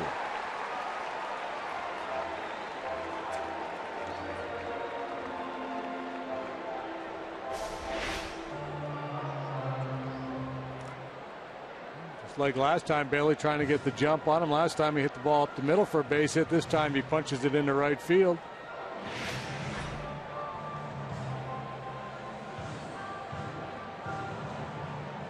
Wasting any time.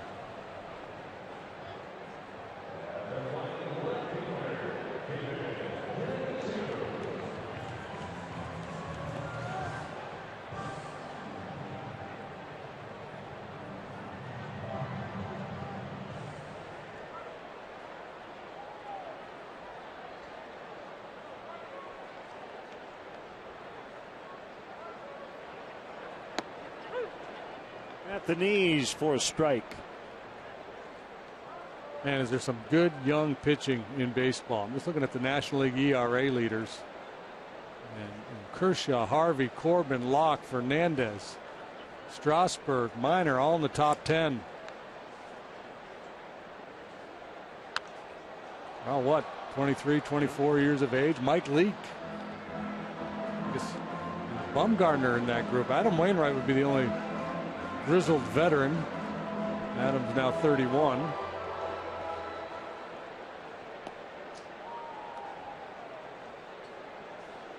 Kershaw, a veteran, but he's just 25.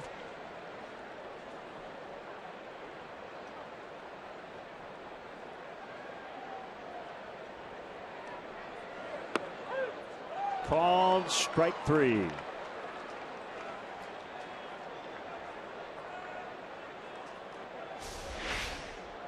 Tonight, Honora has seemed tight to me, especially the ball over the plate, but down a little bit. But he's rung up a couple hitters on these fastballs running off the outside corner. You got Chu, and now DeJesus rung up on a pitch that was off the plate.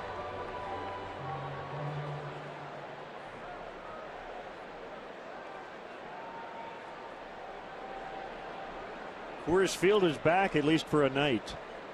Padres 6, Rockies 4 after 3. Doesn't happen every night there these days, but it is this evening.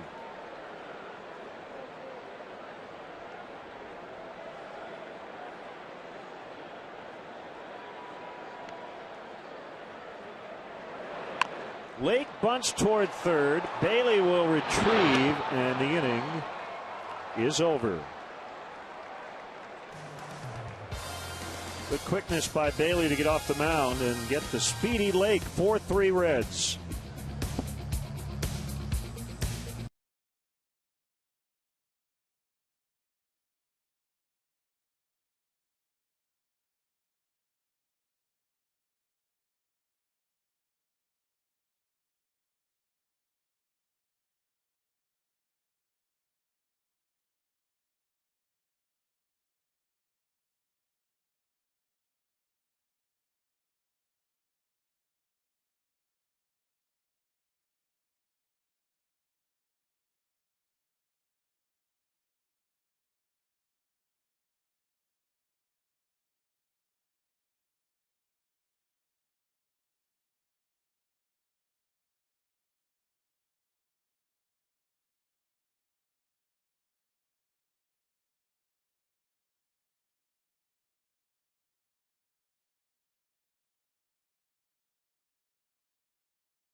So I want to thank all of you. You made it possible for me to receive this great honor. I didn't play in the World Series. I didn't make the playoffs. But this, to me, takes the place of all the days that I spent out here that didn't make it. Mr. Cub, Ernie Banks. And that leads us into our AT&T tweet. What a Chicago treasure. Amen. 11-time All-Star, 2-time NL MVP, won a Gold Glove at short, led the league in homers twice and RBIs twice, 8 100 RBI seasons, and went into the Hall of Fame in 1977. Presidential Medal of Freedom honoree.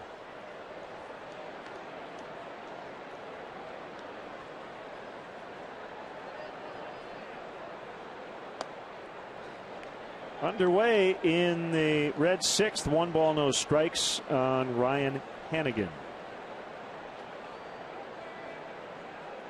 Chris Kamka dug this up. Okay. Ready? Yep. 318 times Ernie played both games of a doubleheader.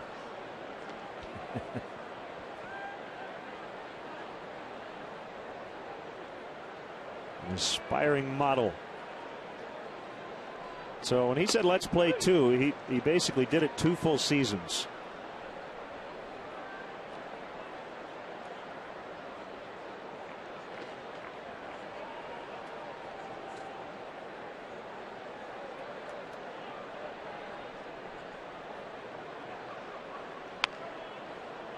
Yank foul.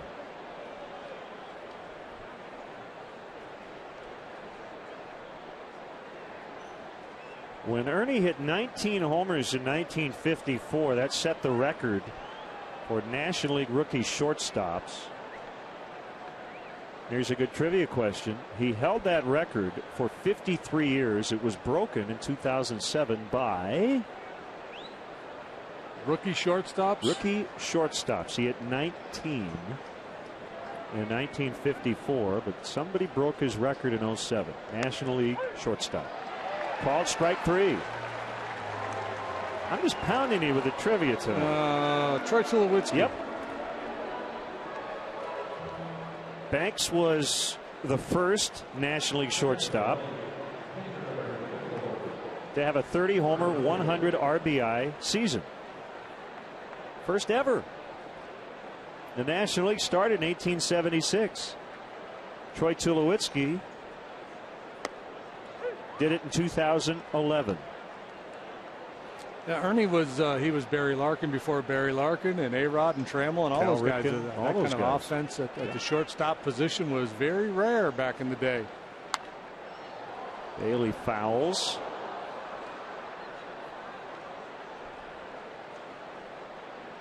He did play more games at first than he did at short. About 130, 135 more games at first than at short. Line right to Rizzo, 2 outs. The best season ticket option in the city continues to be the PNC Club of Chicago. Your guests will enjoy an all-inclusive top-shelf bar and gourmet food in this high-end suite with seventh-inning stretch celebrities and former Cubs. For information, contact the Premier Sales Team 773-404-4200 or Cubs.com/Premier. Bunted by Chu, barehanded by Murphy, out at first. Nicely done. And for the first time tonight, Samardzija with a 1-2-3 inning gets some help here from his third baseman. 4-3 Reds.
Product the players use, and visit getgrinds.com today.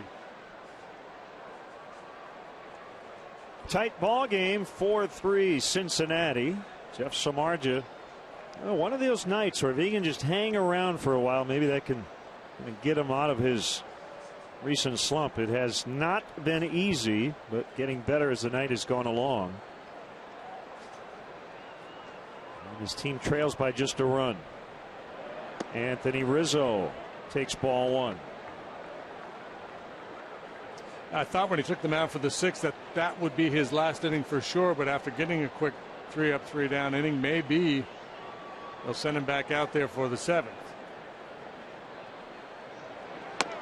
Way inside.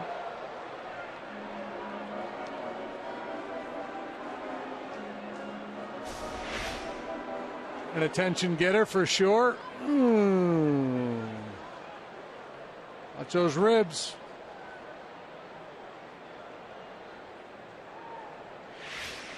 That would have left a mark.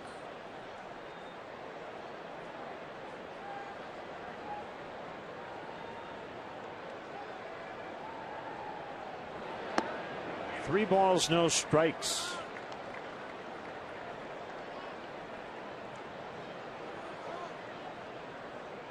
You turn him loose. Chance to tie the ball game with one swing of the bat. He's been in a pretty good funk here lately, hitting a .182 in the month of August.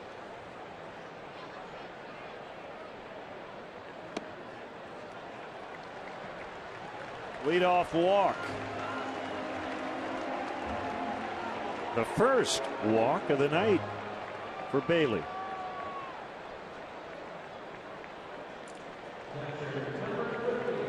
Yeah, for a power pitcher, Bailey's been able to keep the walks down. Just 33 coming into this ball game. Here's what Navarro did in the 4th.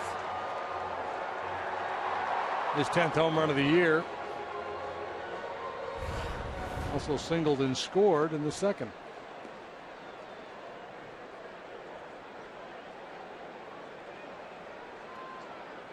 This is how great Baseball Reference is. I got a lot of the information on the Ernie Banks that I just gave you. The last half inning from the Ernie bullpen page on Baseball Reference. So if you type in Ernie Banks on Baseball Reference, you get 2 Ernie Banks. One is a minor league player and actually still playing. He's an independent ball this year. And it's Ernie Banks Jr. He's a corner infielder, corner outfielder. He is not related to Ernie, Mr. Cub, but his dad was named for Ernie. So there's an Ernie Banks Jr. in professional ball, because named after his father, who was named after Ernie Banks. Pretty neat. Ernie Banks was playing in the Can-Am Association for the Newark Bears. Nice play by Phillips. That ball kicked off the lip of the grass. It was a bouncer that became a roller. And he gets Navarro. Tying run now at 2nd with 1 out. There, just kind of took off, but he's a multiple Gold Glover. Didn't win it last year. Darwin Barney took it away.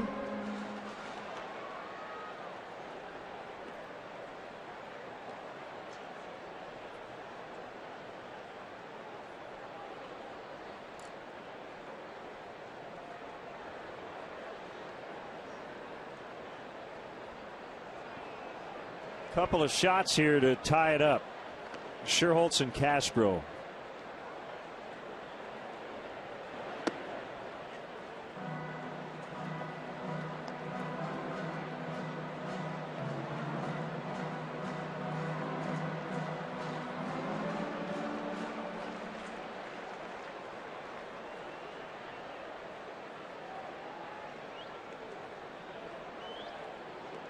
Alfonso Soriano's connected twice for the Yankees tonight. They lead the Angels 12-3 in the 8th.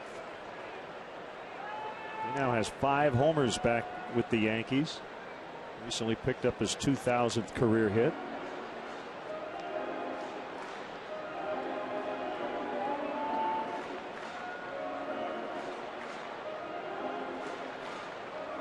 Big pitch coming here for Bailey. Couldn't find the zone on Rizzo. Behind Scherholtz here. Rizzo out there at second base representing the tying run.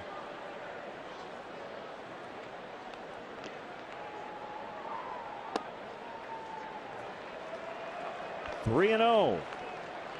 David Bell, third base coach, keeping a keen eye on things, fully aware of the arms in that Reds outfield. We saw it from Chu and Bruce last night, both uncorking outstanding throws.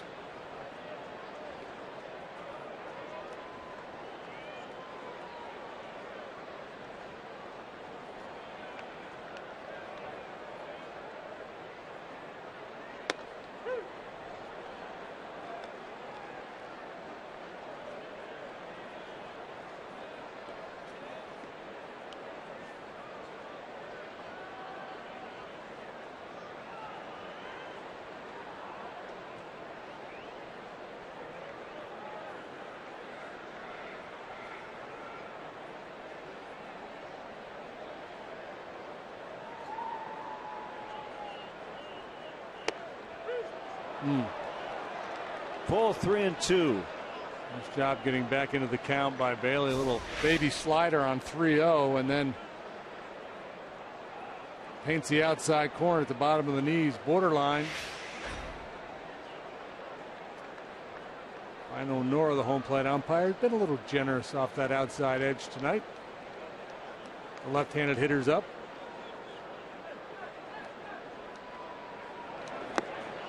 And Sherholtz strikes out Bailey 3-0 to start the at bat. Comes all the way back and fans him. Yeah, nice job by Bailey. You can understand the anxiety on the part of Nate Sherholtz. You get a 3-0 count. You got the tying run and scoring position. So you think everything is tilted in your favor. You're going to get something to hit. You're going to drive in that tying run. Bailey made two outstanding pitches to get back in the count, and Sherholtz, his desire to drive in that tying run got the best of him. That's the conversation we had with Dale the other day about hitters. Push comes to shove. Are they willing to take the walk? Or are they looking to swing the bat? Who do you have to give in to? Who do you feel pretty comfortable you can, if you're close, they're likely to swing?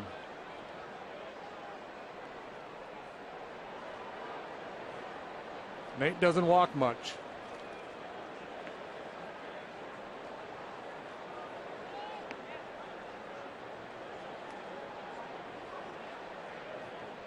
The pitch to Castro, low. Cardinals trying to come back on the Pirates, trailing 3-0 in the sixth. They have the bases loaded with nobody out. We'll keep an eye on that.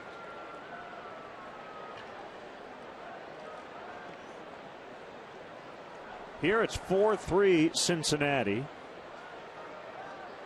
Tying run at second, 2 outs. Inside corner. Russell and Parker, a tandem in the Cubs pen.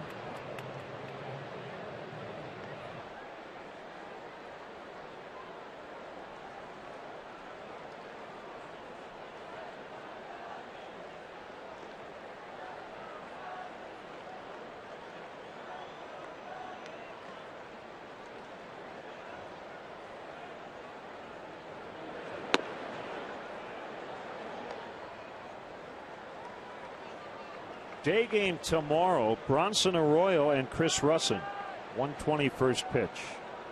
And then the Cubs will be off on Thursday. At the inaugural Anthony Rizzo Foundation cook-off for cancer tomorrow night. That should be fun. And the Cardinals come in Friday. A 2-1. Now 3-1.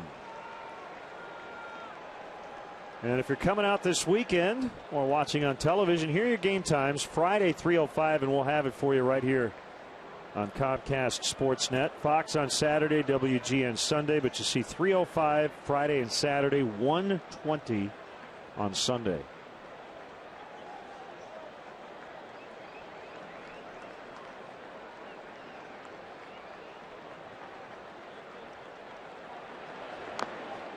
He didn't mean to, got a piece of the bat, and it's full 3-2.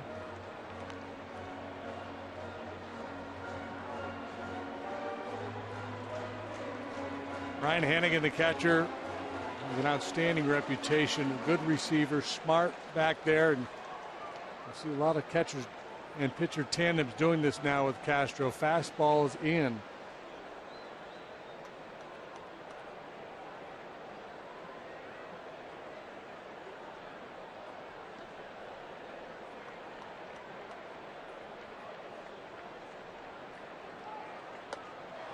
swing and a miss to end the inning. Cubs get that tying run to second, but leave him stranded. We go to the 7th, 4-3 Reds.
Live, stick around for Sportsnet Central presented by GMC. The Bears wrap up in Bourbonnais, the final day of camp. And around the horn for all the latest on the pennant races. Don't miss Sportsnet Central tonight after post-game live only on Comcast Sportsnet. Here's Blake Parker. 7th inning is his. Jeff Russell getting ready, so maybe the entire 7th inning won't be his, with Votto to follow, and then Bruce 2 batters later. We'll see how it plays out. Parker worked all 3 days in the weekend series in St. Louis. Did not pitch in the ball game yesterday. Picked up his first big league win in St. Louis on Saturday, and then suffered the loss on Sunday. It's a humbling game. 1-1 to Frazier.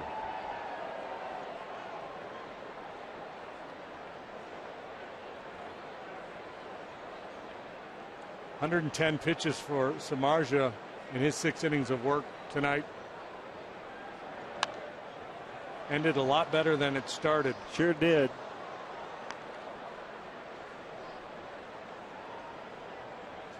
Something to build on.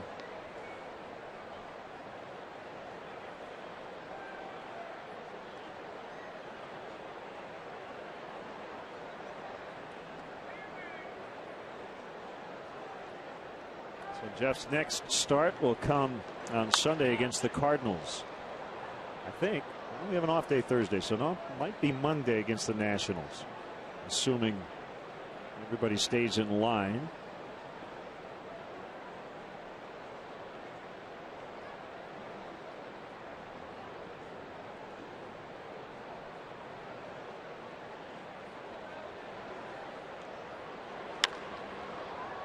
Pulled to left, and Jesus will get it.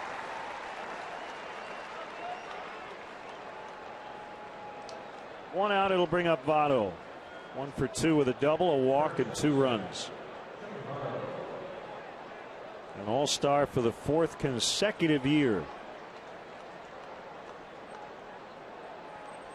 This combo's been pretty good for Votto, facing a righty and batting on the road. He leads the league in both. 345.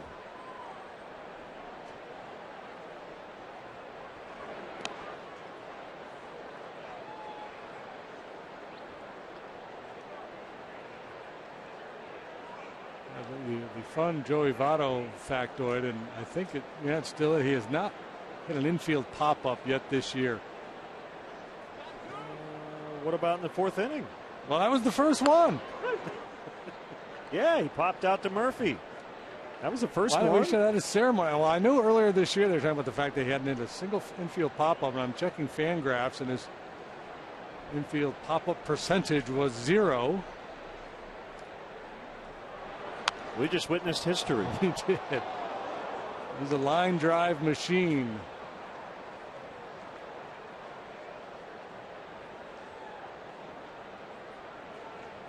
For what it's worth.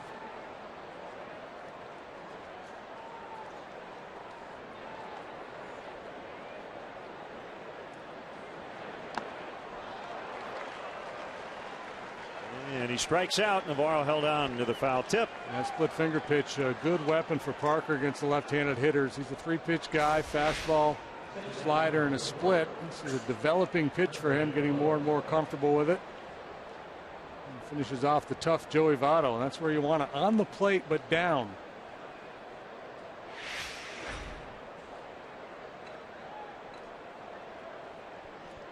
Phillips has had quite a series. He's 3 for 3 tonight with an RBI, 2 steals and a run. He hit the game-winning 2-run homer late last night. He's now driven in 14 runs over his last 10 games against the Cubs.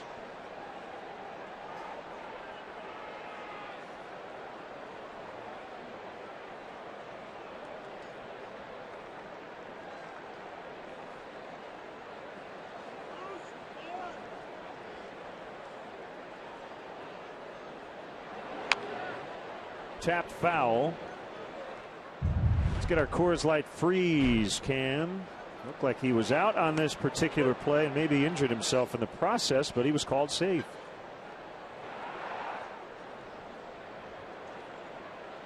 Yeah, I can tell Darwin Barney thought he had him with his body language. Phillips used to run a bunch, not so much anymore.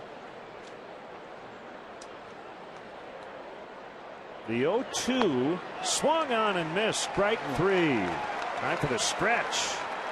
Tonight's guest conductors for Take Me Out to the Ball Game, ESPN personalities Mike and Mike. All right, let us hear you, Chicago. On 1, on 2, on 3. Take me out to the ball game. Take me out with the crowd. Buy me some peanuts and Cracker Jack. I don't care if I ever get back for its root. Root for the Cubbies. If they don't win, it's a shame. For it's 1, 2, 3 strikes, you're out at the old ball game. All right, let's get some runs.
Still 4-3 Reds. Homer Bailey into the bottom of the 7th. And a strike on Donnie Murphy. Nice job by Blake Parker. The 1-2-3 top of this inning.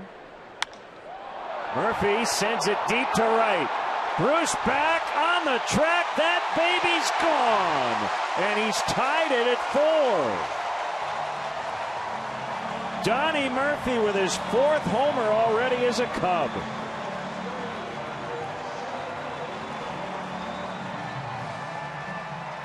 Cubs have got a lot of valuable production from waiver claims, minor league signings, picking up journeymen along the way who've contributed in a big way, and Donnie Murphy, the latest of the bunch.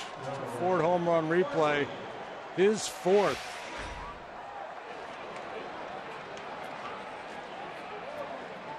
Third long ball off Homer Bailey tonight.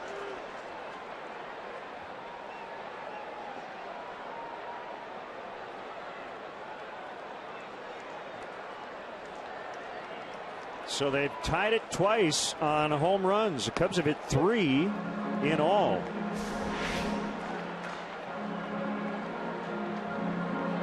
As Vin would say, he said fertilizer.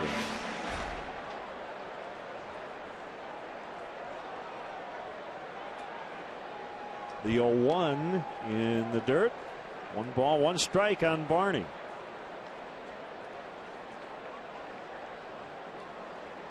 Well, if the Cubs can get 1 more, Blake Parker could get another win. To the scoreless top of this inning. Logan Watkins will bat for him next.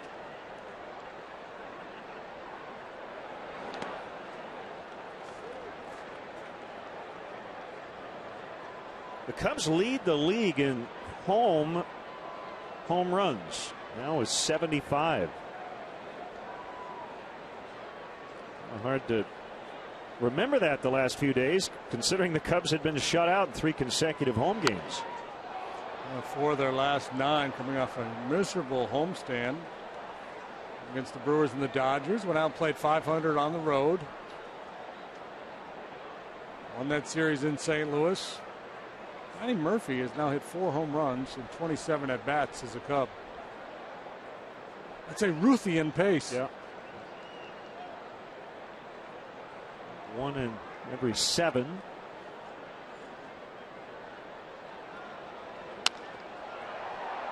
Jam shot, soft liner out to the left fielder Paul. Hey, Cub fans, join Cubs board member Todd Ricketts on August 25th. That's coming up in a couple of weeks for charity 100-mile bike ride. Starts and ends right here at Wrigley Field. After the ride, celebrate on the outfield grass with a performance by Bodines. For exclusive details, go to worldbicyclerelief.org.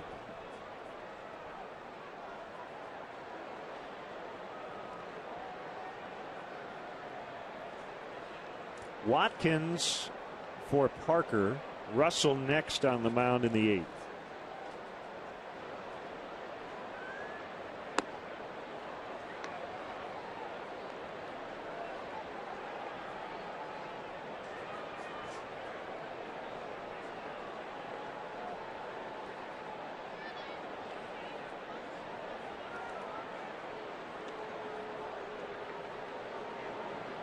The Reds bullpen is busy. Sam LeCure and Manny Parra. Parra, the left-hander.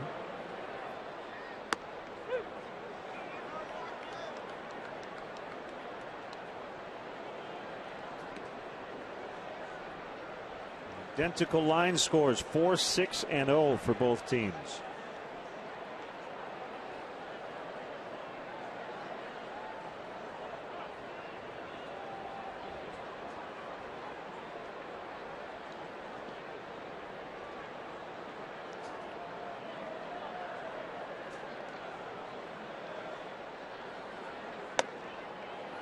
Pitch number 100 is elevated. They punched out Shearholtz and Castro to end the Cubs 6. Had 7, 8, 9 scheduled to bat here in the 7th. Probably thought he had a pretty clear path to taking that lead into the late innings, and Donnie Murphy ambushed him.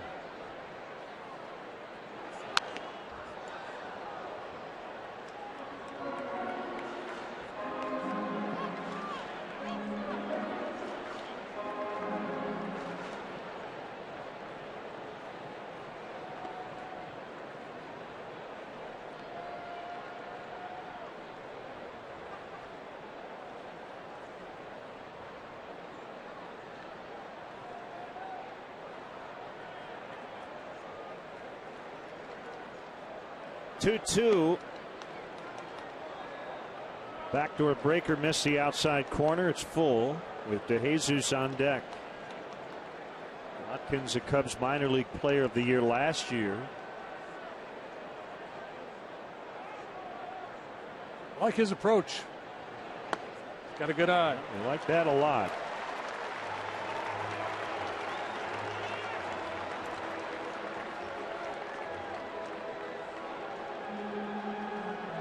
Scrappy guy, hits the ball hard.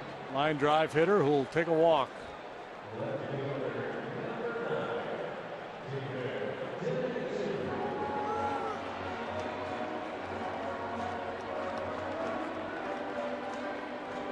They're now in the 11th in Toronto. It's 2-2 Red Sox and Blue Jays.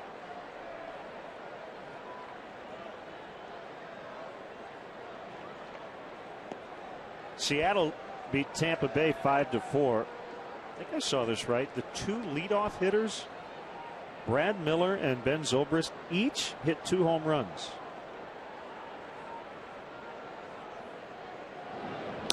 That's something you don't see. Yeah, that'll get the boys scurrying through the files. Yeah, I saw a tweet earlier about that.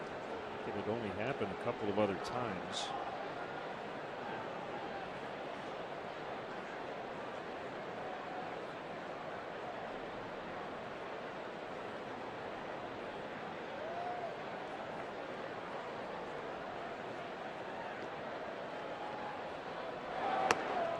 DeJesus bunched through.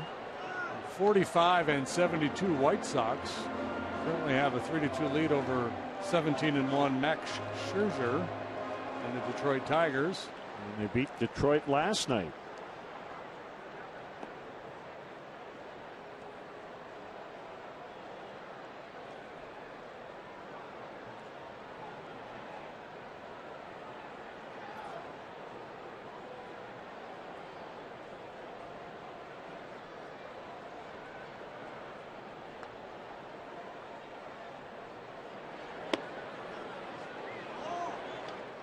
Happy birthday wishes to Carl Rice Jr. His son is a Cubs VP of ballpark operations.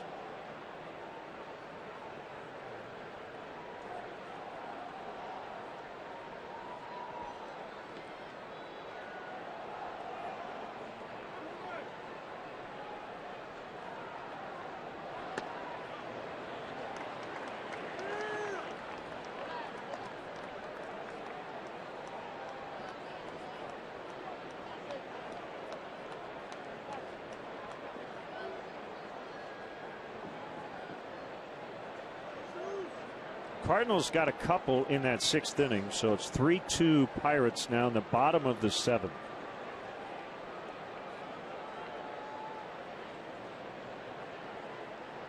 Wainwright's still in there. Charlie Morton went 6, gave up the 2 runs. He could get the win if the stingy Pirate bullpen can hold him the rest of the way.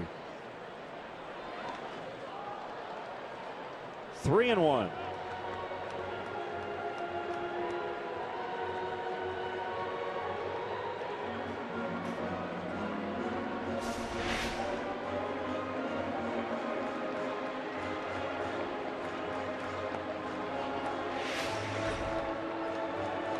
Pitch count continues to climb here for Bailey. I'm not so sure this won't be his last hitter if he can't put away DeJesus.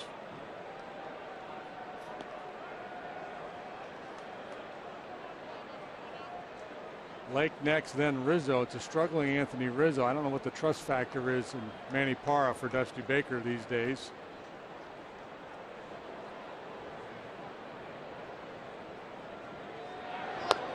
Watkins runs. That's ball 4.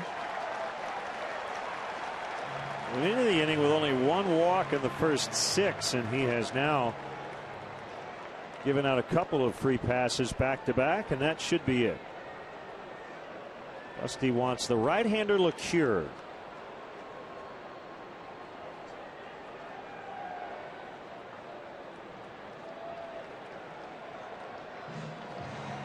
So that's it for Bailey. It's a Honda call to the pen. We're tied at 4 in the 7th.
right-hander Sam LeCure takes over for Homer Bailey.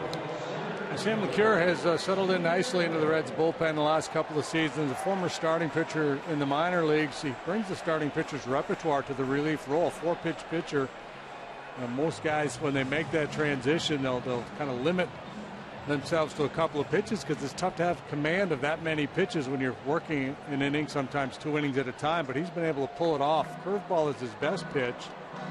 He's not a hard thrower. Velocity is a couple clicks below major league average. But he rates high on the pitchability scale. Really knows what he's doing out there.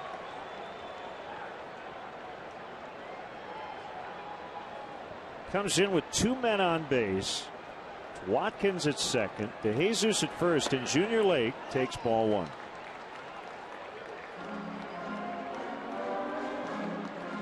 Now Pedro Strop has joined Russell. Bailey had a 2-0 lead, then a 4-2 lead. He let both of those get away. Now he could end up being the losing pitcher in this game if the Cubs are able to score at least one more in this inning.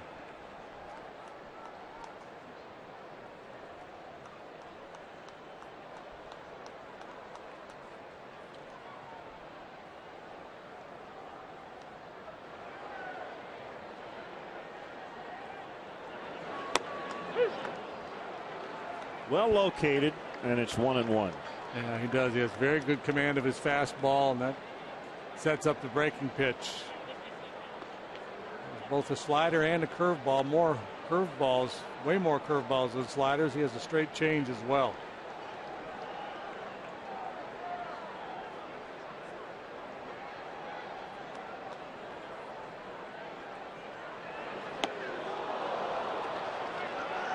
'73, Lake way out in front. Good, tight, downward breaking curveball. Just never gets there. The hitter sees it and just never quite gets there. Not just the break, but the off-speed nature of that pitch.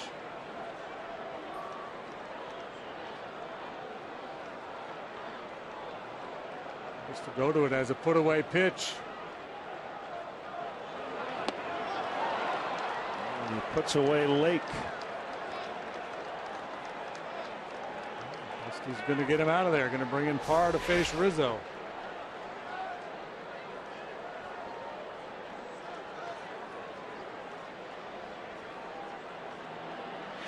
Impressive work there by LeCure. Spot on with every pitch in that sequence.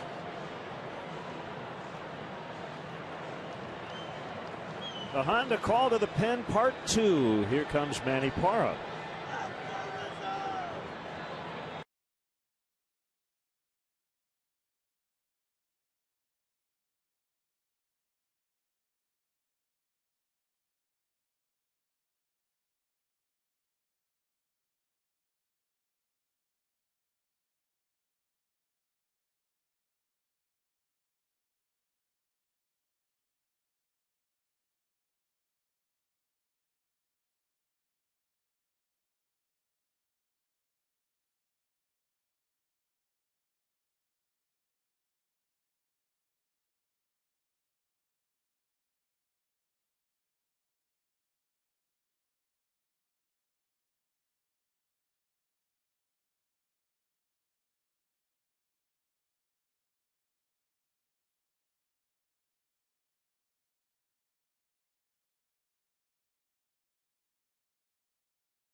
Manny Parra, former Milwaukee Brewer.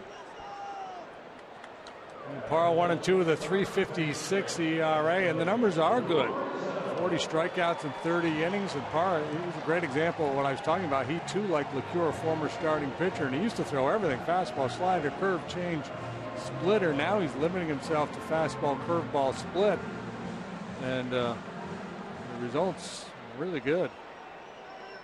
Walks used to be a big problem for him, but he's been able to keep those down this year. Again, 2 on with 2 down in a tie ball game after Murphy led off the inning with a home run. The pitch to Anthony Rizzo misses away.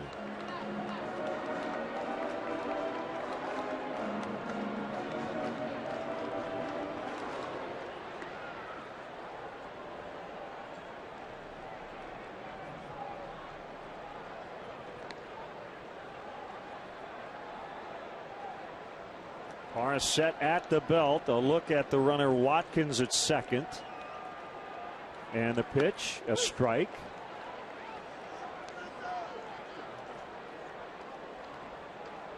On Sunday, the Reds played a 13-inning ball game, so the work they got out of Matt Latos, 8 innings of outstanding pitching last night, allowing this bullpen to recharge for the rest of this series. Baker able to make one move after another here, try to keep this game tied.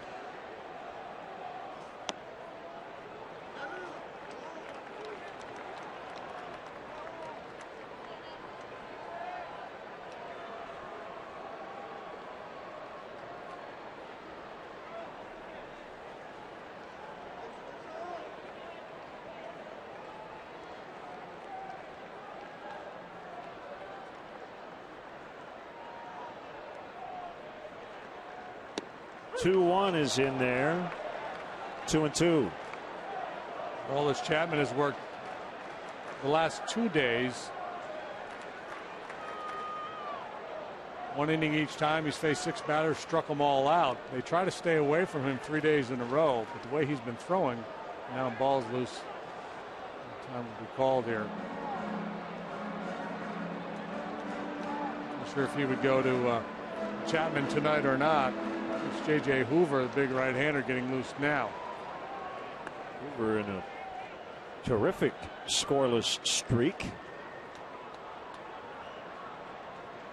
Has a lot of running. 22 1/3 innings covering his last 20 appearances. 2-2 to Rizzo. Swing and a miss to end the inning. Donnie Murphy tied it up with an opposite field home run, and we're 4-4 after 7.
Base, Sam LeCure against Junior Lake, really executing well. Clips the outside corner with a fastball, and then a couple really good swing and miss curveballs to finish Junior. And then Manny Parr, the lefty, comes out of the pen, and he catches Rizzo out in front of a sweeping breaking ball. Nice job by LeCure and Parr to keep this game tied.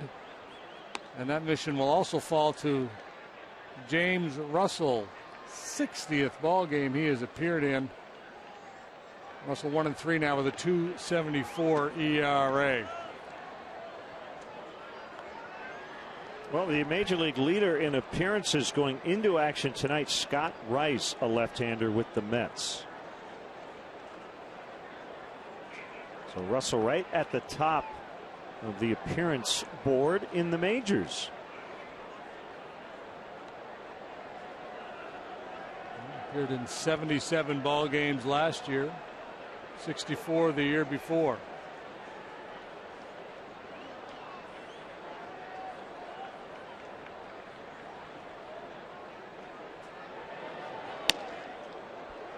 Swing and a miss by Jay Bruce.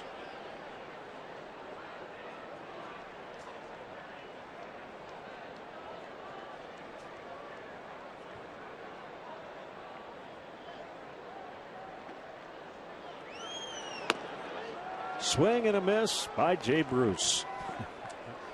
It was that 86, 88 mile an hour fastball as he gets a lot of swings and misses of it. Added left-handed hitter so aware of his slider. He's got good numbers against Russell, and he's been good against lefties in general.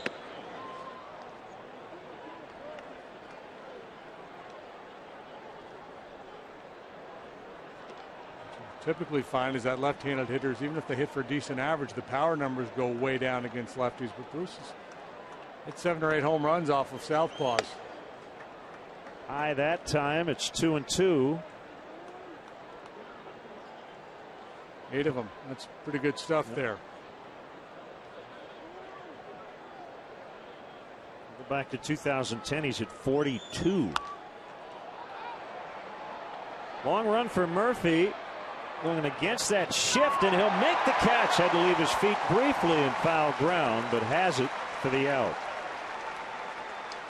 They're playing Bruce to pull, so he's over towards the shortstop position. He's got a long way to run here. And a couple peeks to find where everybody is, get a sense of where he is on the field, and he able to tuck it away for out number 1.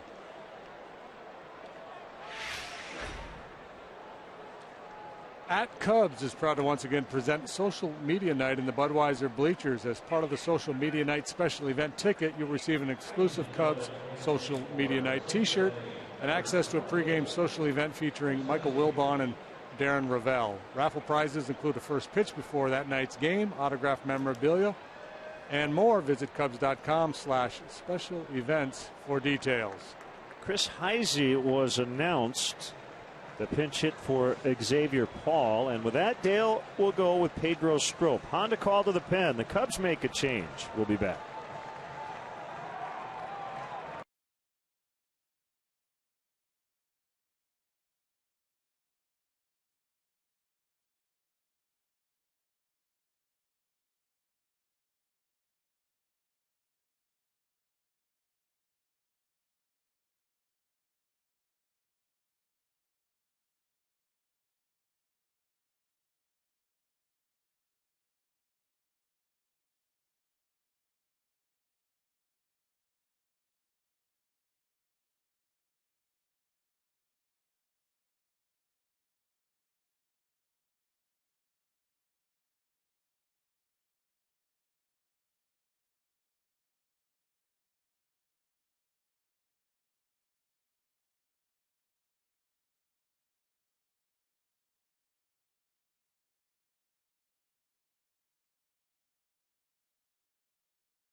Honda getting good bang for its buck here the last couple of innings. Lots of changes here. Each team using 2 relievers. As he checked his swing, right back to Strop. Quickly 2 outs. Both managers fighting hard for this one, wheeling and dealing with the bullpens. Is he off the bench? Boy, you wait all night for an at-bat, and you end up with a little check swing comebacker to the mound. Pedro Strop can induce some bad swings. He's got overpowering stuff. Mid-90s fastball, hard slider. His numbers with the Cubs are outstanding. 2.65 ERA. He's allowed 5 runs in 17 innings. That was all in 1 outing. Gotta like when innings match with outings. 17 innings, 20 punch outs, just 6 walks, 8 hits. It's a whip of 0.82 in a Cub uniform. Wow, that is great. Gonna make quick work here. 3 pitches, 2 outs for Pedro Strop. So we will go to the bottom of the 8th. Nate Scherholtz homered earlier. Deanna Navarro also with 1. They'll both back in the bottom of the 8th.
Gauge stats and tweets with Cubs in-game live only at CSNChicago.com. It's brought to you by Comcast Business Class.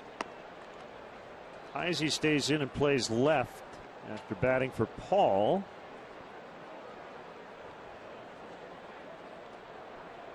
Parra will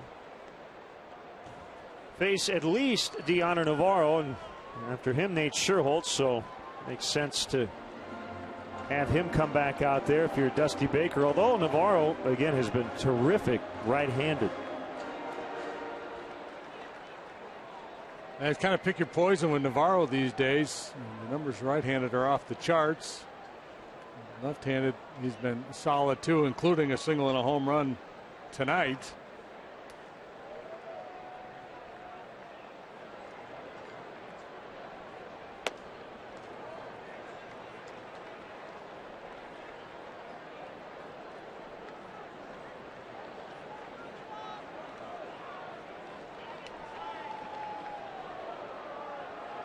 Marlins get a 10th inning run. Kristen Yelich RBI single, so they're in the bottom of the 10th. Steve Cishek is on in Kansas City. 1-0 Miami. Royals have just 3 hits all night.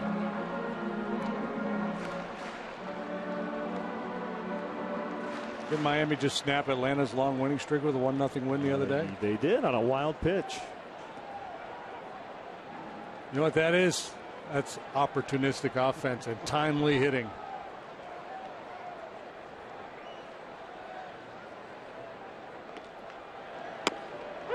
on the outside. It's 1-2. Milwaukee leading late at Texas 4-1 in the 8th. Rangers have that 8-game winning streak on the line. They also have a 1-game lead over Oakland. The A's are hosting the Astros and trailing at home 3-0 in the 3rd. Deep left, Heisey will make the play.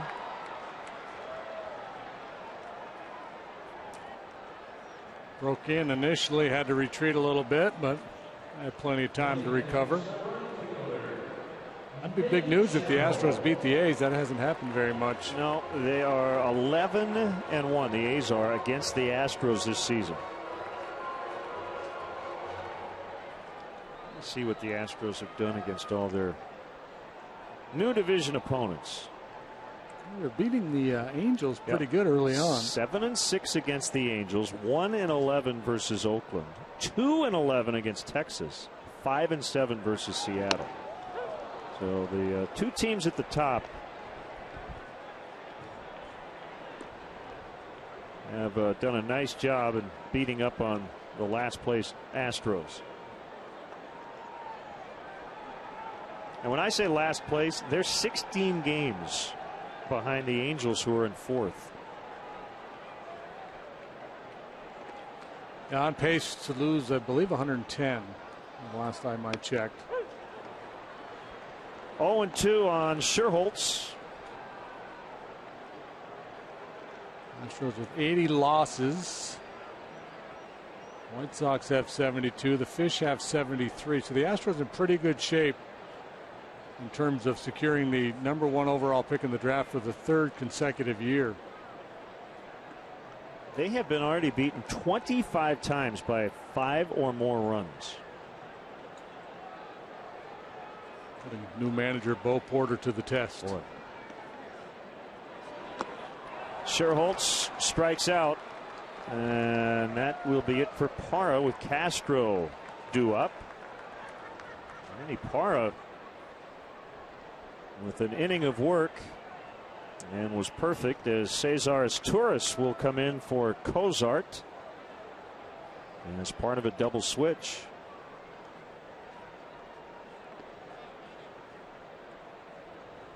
J.J. Hoover.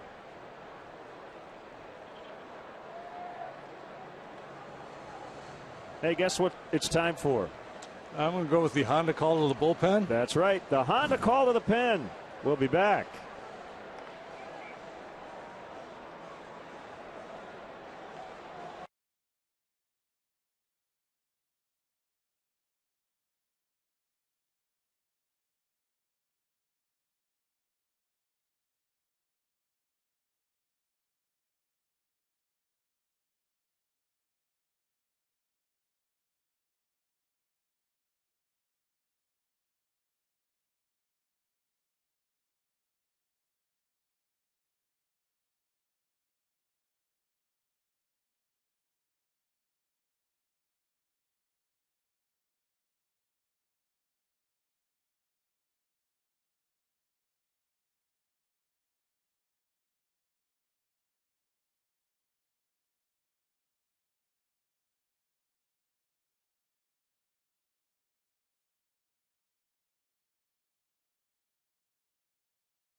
As the Northsiders open a series with the rival Cardinals. Coverage begins at 2:30 with Papa John's pregame live.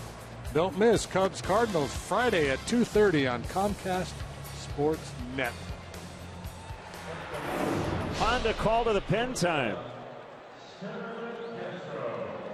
It's J.J. Hoover, and he's been terrific And we saw him early on. He was struggling with his command, but lately he's been really, really good. His strikeout numbers are outstanding. Look at the batting average against. Not a whole lot going on against the big right-hander. Astures comes into play short. He'll go into the 9-hole in the order.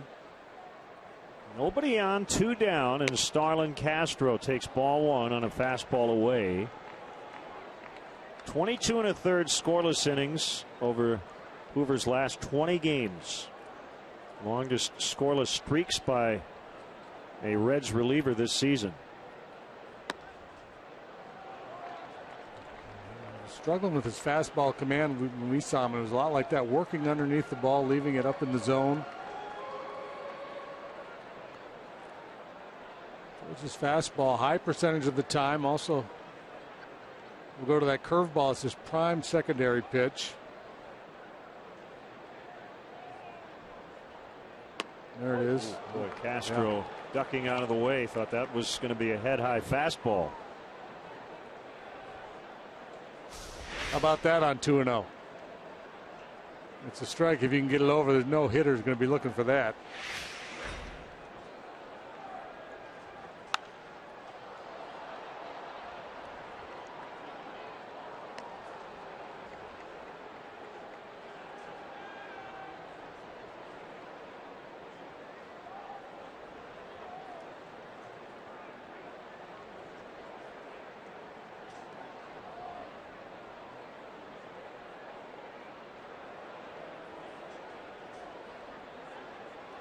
Coming home on a 2-2 foul tip, strike 3, and that will take us to the 9th. It's the Cubs 4 and the Reds 4.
Six hits. The Cubs have erased a couple of 2-run deficits. All their runs coming on homers tonight. Scherholtz with a 2-run shot, his 16th. That was in the 2nd. Navarro with his 10th. That came in the 4th. And Murphy with number 4 leading off the 7th. By the way, Murphy will lead off the bottom of the 9th. But first things first, Ryan Hannigan for the Reds against Pedro Strop.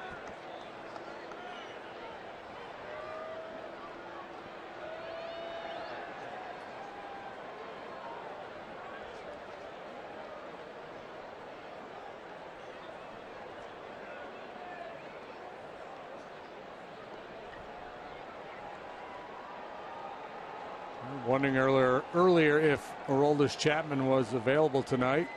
And the answer is apparently yes. He's starting to warm up.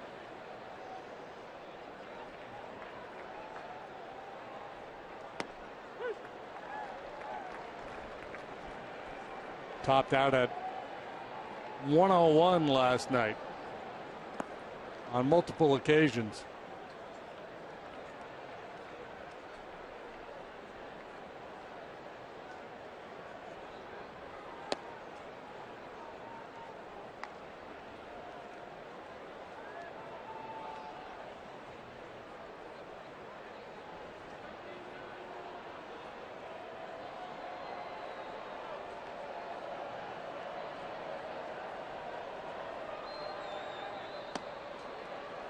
2-1. The switch hitting Cesar's Torres, the former Cub, is on deck.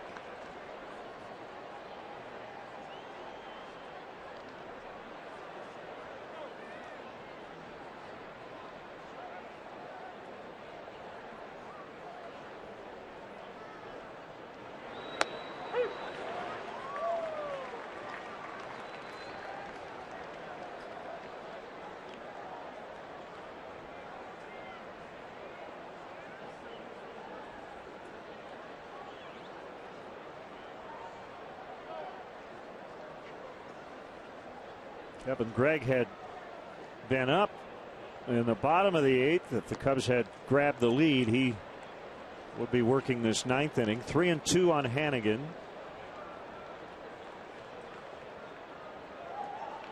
Walk's a big part of the problem for Pedro in Baltimore. Not here, but now a leadoff walk.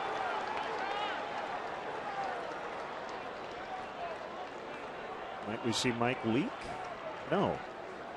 Devin Mesoraco, who would just replace Hannigan behind the plate.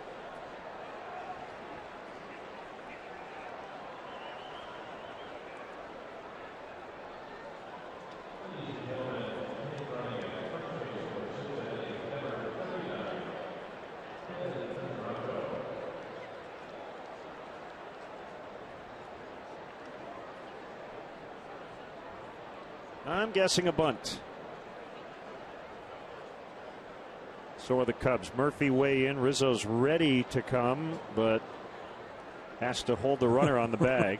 And that one almost got by him. Really handcuffed Pedro him. gave him his best fastball over there. 94 with pretty good run.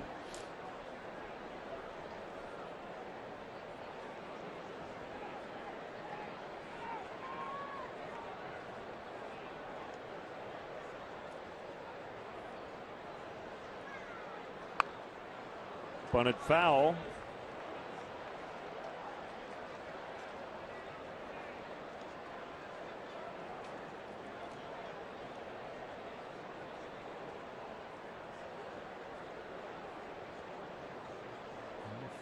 Torres is successful getting this sacrifice down. It'll fall to Chu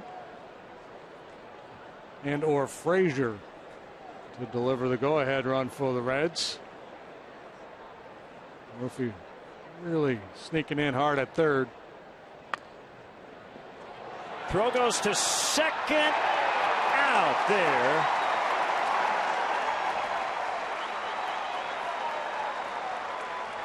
Well, nice job by Navarro. You talk a lot about when it makes sense to be aggressive on these bunt plays and when you have to make sure you get an out. Tie game in the 9th inning, you're going to be aggressive. And he pounces on this one, knows he has a shot. Good throw, gets his man.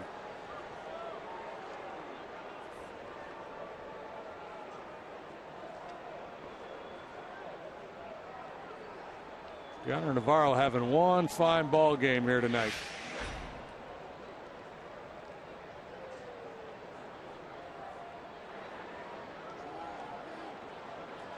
So as Torres takes over at first, and Strop will keep a watch on him.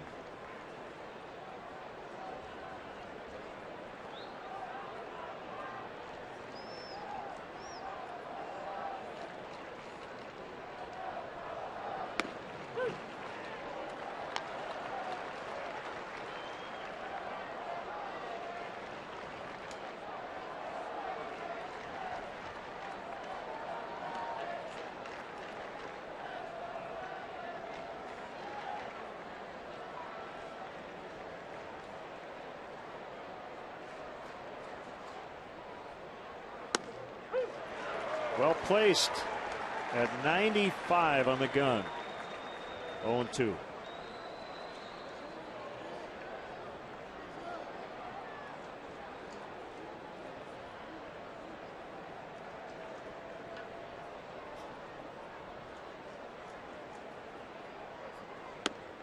Called strike 3.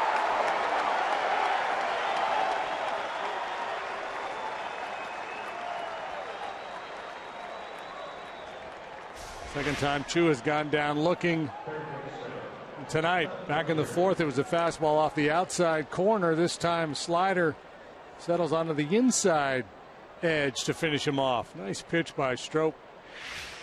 See the feedback from Navarro. So, yeah, that's exactly where I wanted it.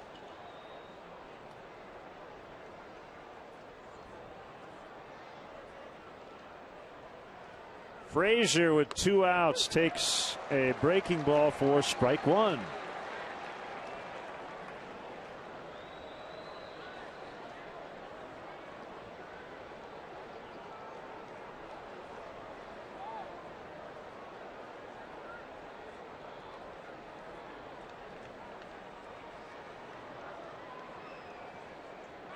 As Turris runs, Lake will catch the ball in center as Frazier lines out. Leadoff walk does not lead anywhere for the Reds here in the ninth. Cubs can win it when we come back.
Cap and Holly for Cubs post-game live, presented by Blue Cross Blue Shield of Illinois.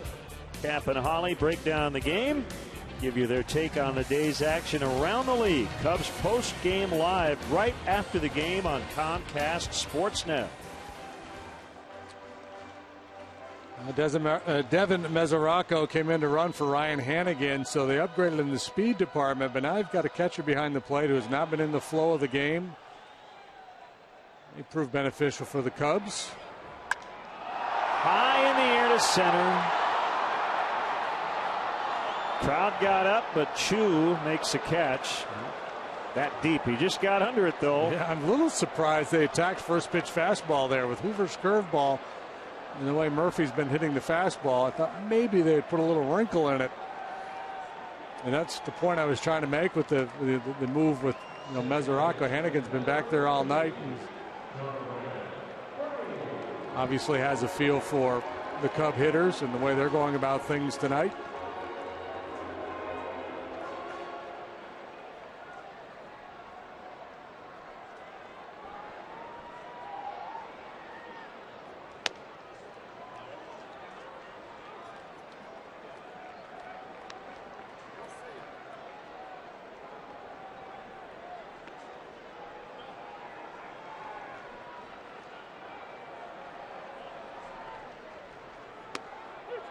Strike called.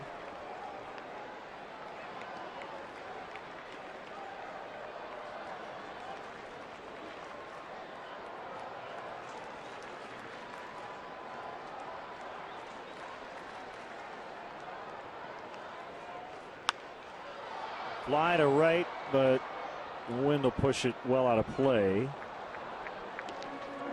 Navarro, Shearholtz, Murphy, and Samardzija, the only Cubs with hits tonight. Everybody else taking an offer. Samardzija had 2 knocks. That's Kevin Gregg up in the Cubs bullpen, in case we get to the 10th. Hoover acquired from the Braves on April 1st of last year for third baseman Juan Francisco. He's now with the Brewers.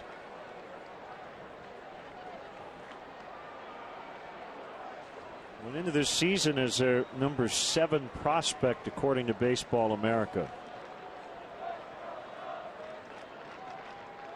His 2-2 to Barney is too high, and it's full with Darnell McDonald on deck in the pitcher's spot.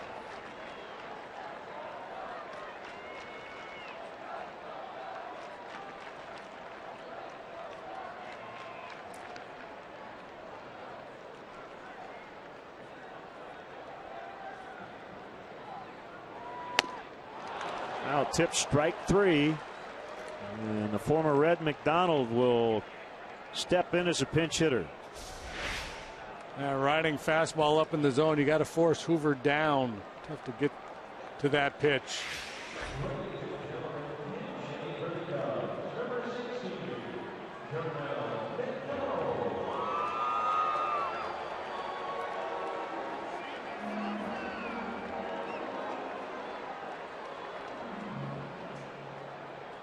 Donald recently became the 50th Cub to get into game action this year. Came up from AAA on Saturday in St. Louis. Here's the pitch. Breaking ball misses low and outside. He walked as a pinch hitter in his Cub debut. Non-roster invitee to spring training.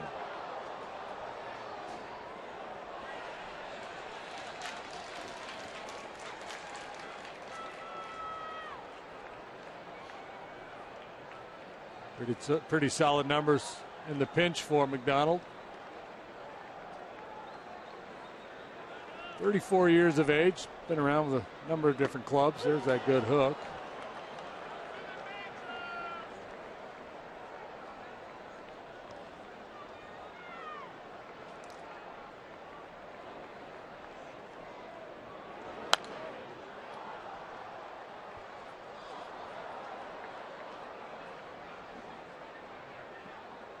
The bottom of the 9th in St. Louis, it's 3-2 Pirates.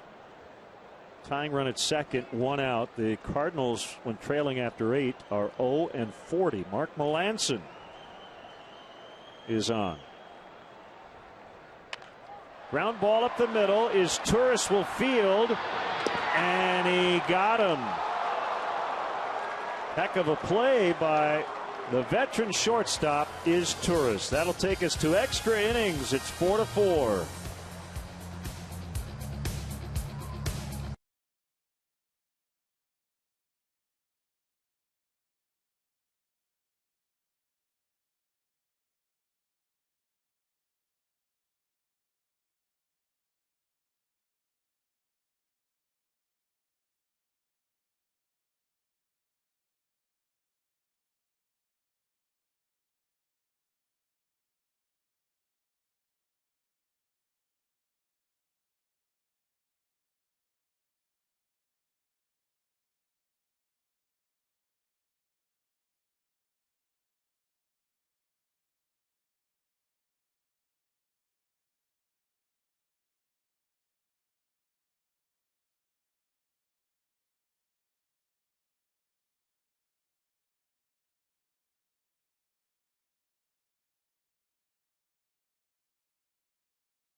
Jack Link's Beef Jerky all season long.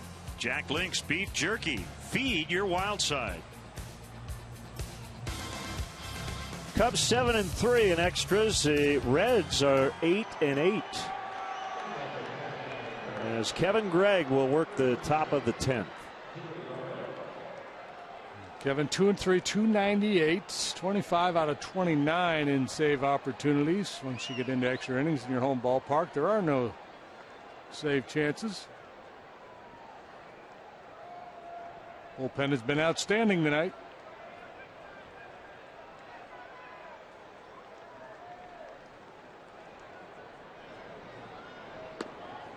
Votto swings and misses. Blake Parker, one perfect inning with a couple of strikeouts. James Russell got his man. Strop, an inning and 2/3, one base runner. A walk. He also had a strikeout.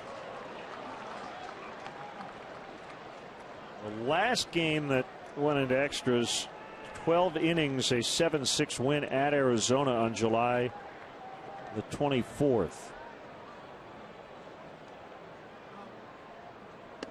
Cubs 3-11 against the Reds this year. Their 3 wins have all been extra innings. There you go. Got them right where we want them, Len.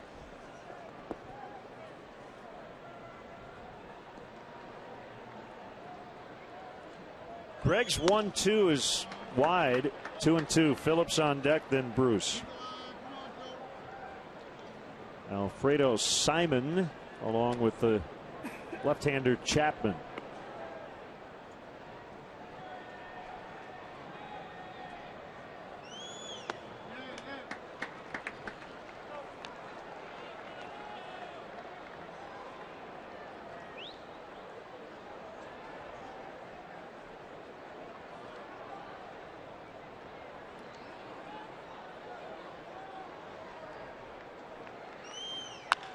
Sharply hit grounder. Nice play by Rizzo. Gregg over to first to get the 3-1 out.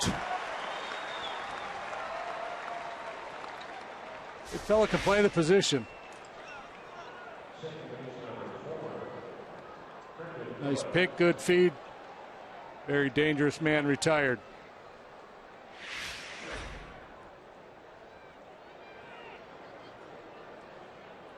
Played a very, very solid first base.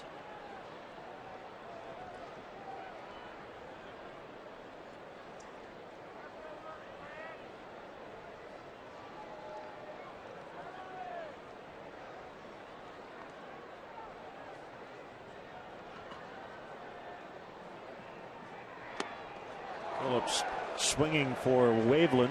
He might have been swinging to send one down Kenmore. That's the scouting report. He'll turn it loose early and then become more disciplined as the bat goes on. And it's not a bad philosophy. Cheat early, a chance to run into one. If you have the pop, and he does. He's got legitimate home run power. Late that time. Cardinals have tied the Pirates 3-3. They go to extras.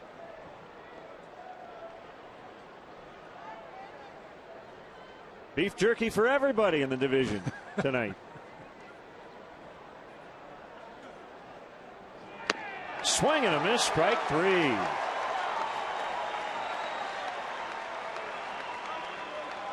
Kevin Gregg wasting no time, wasting no pitches. 0-2, here it is. Hit it if you can. Phillips comes up empty.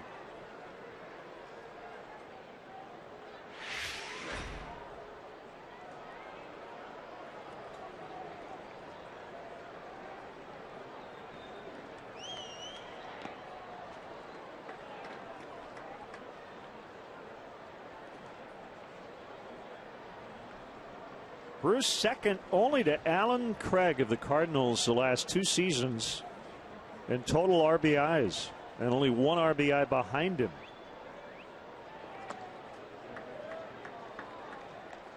Only he and Chris Davis among all major league players have at least 32 doubles and 24 homers.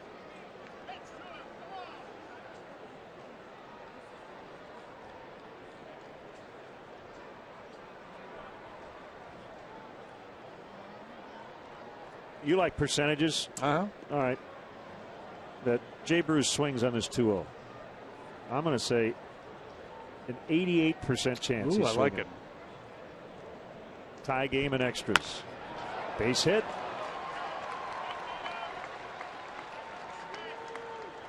I'm getting the hang of it, right? Good call, yeah. Nailed it.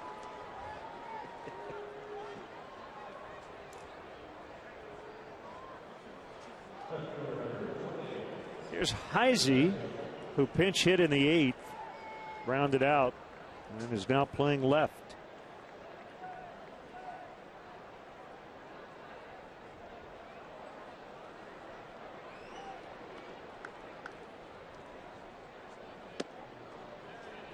Pitcher spot would be next, and Ryan Ludwig would hit in that spot.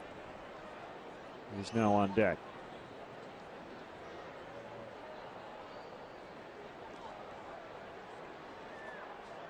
One of just 2 bench players available now for Dusty Baker. Heisey came in for Paul. Mesoraco pinch ran for Hannigan, and Sturris came in the double switch to play short. So Ludwig and Jack Hanahan available for Dusty Baker.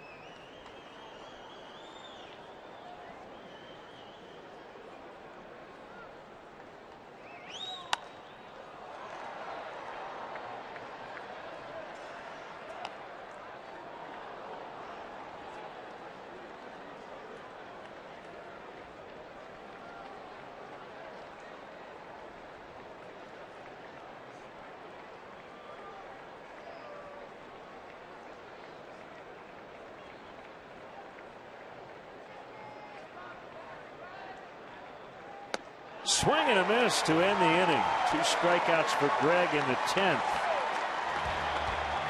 Bottom 10, 4-4.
October, we started at 63 degrees. We're probably in the upper 50s by now. The wind has been blowing in off the lake all night.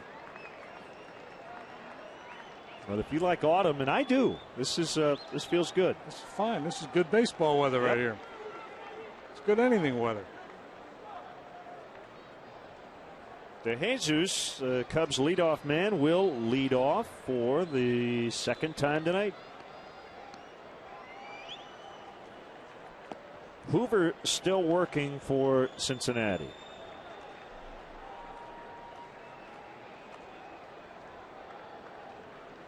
David's reached twice tonight, hit by a pitch his first at bat, drew a walk in the 7th.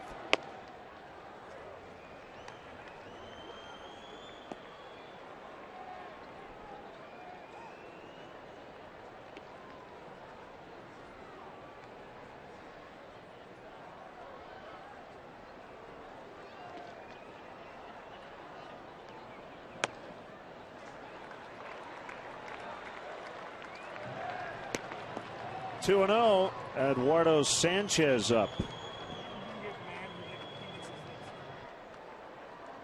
Eduardo got rid of his red glove. Yeah, he did. Good call. That cardinal red mitt. Jesus vacated, but Lionel Nora wasn't buying it. 2-1. Two-seamer, did it catch the inside corner? Yeah, I did.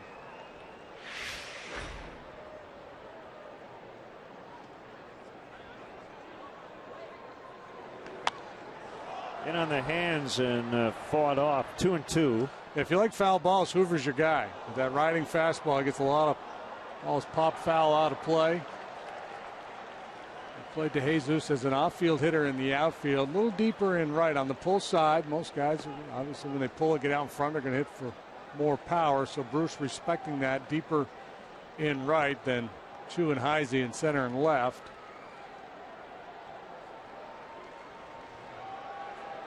Votto's guarding the line at first.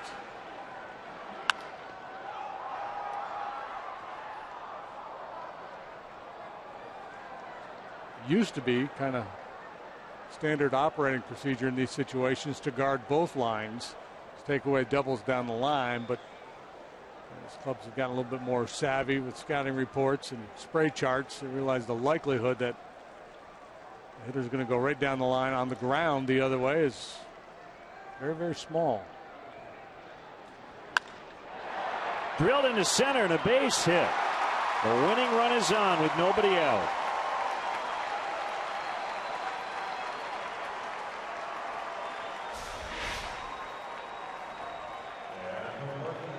Third time on base for the Jesus tonight. Good swing of the bat here. Have not been falling for him lately.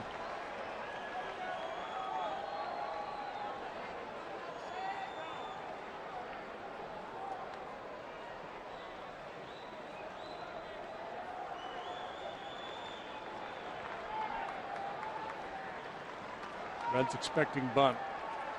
Bale might give him one swing. He's showing bunt. Yeah, he flinched. That's usually why teams throw to first. It has nothing to do with the runner. It's to gauge what the hitter is thinking.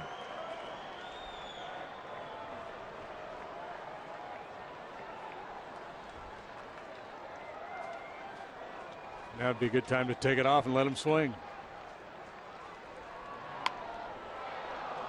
Deadened, but it rolls foul.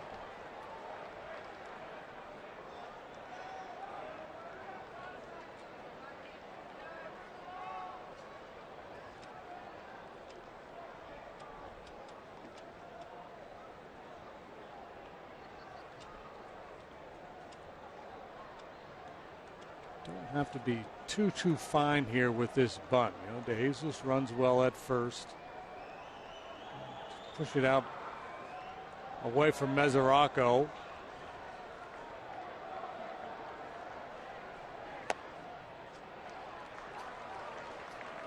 Some guys struggle in this spot, like Lake, because usually when he bunts, he's bunting for a hit and there's some motion and he shows late and he's kind of moving with it, as opposed to show early and you're stationary. Yeah, guys get locked up. So if you're coaching that player, you tell them, hey, do whatever you're most comfortable doing, getting the bunt down.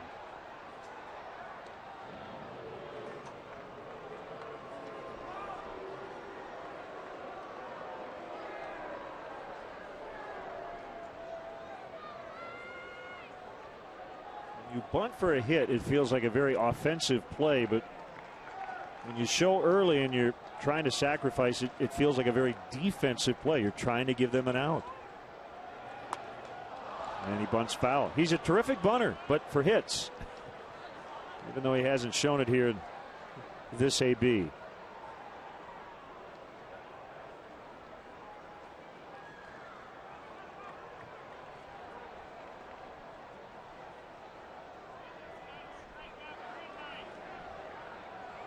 A lot of hitting coaches teach sack bunting like your bat is the glove, like you're catching the ball.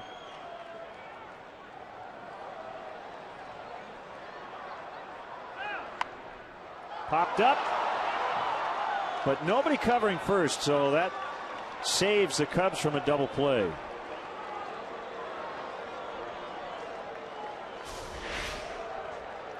Both teams with an opportunity to sacrifice a man along. Both have failed.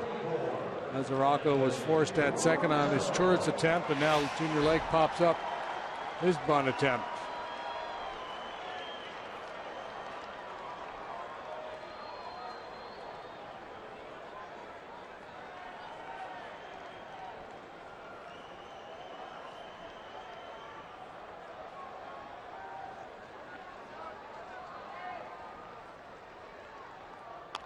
Rizzo, cue shot back to the pitcher. They get one. They get them both. 1-6-3, and the inning is over. Promising start with that leadoff single, but they can't convert. To the 11th.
Will pitch for the Cubs. The 5th Cub reliever tonight. 4th appearance for the Cubs this year for Eduardo. 5'11", $170. The former Cardinal, just 24 years of age. He's from Venezuela. Kevin Gregg tonight, 1 inning, 1 hit, no runs, no walks, a couple of strikeouts.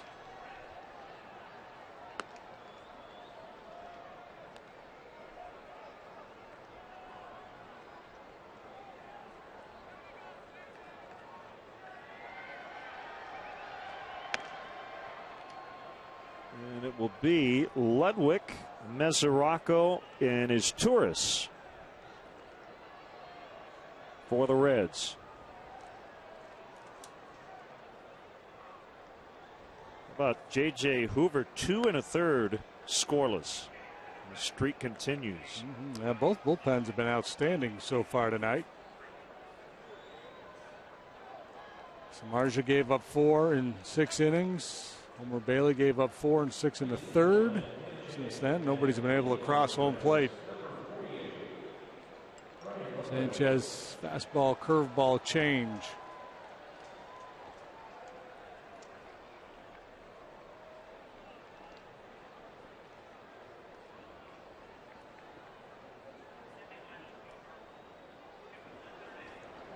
Ludwig came off the DL just over 4 months. Last night went 0 for 3.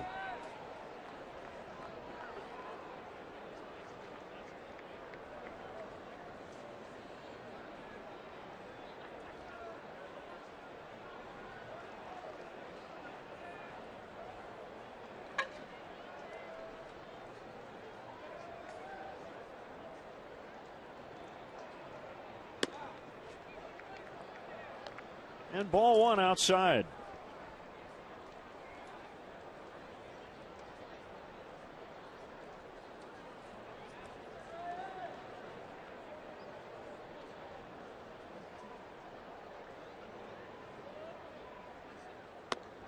Ball 2.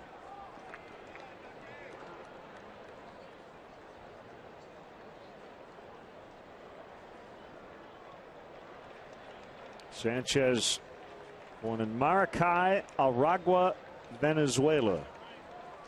Made his big league debut 2 years ago with St. Louis. 3 balls, no strikes. Got a World Series ring with the 11 Cardinals.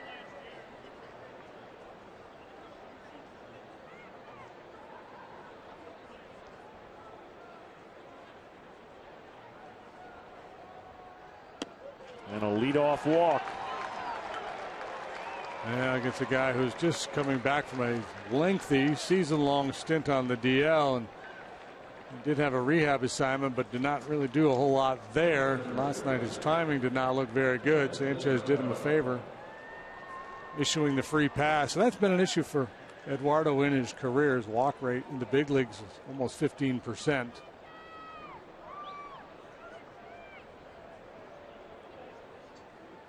And with that leadoff walk, Aroldis Chapman will get up yet again in the Reds bullpen.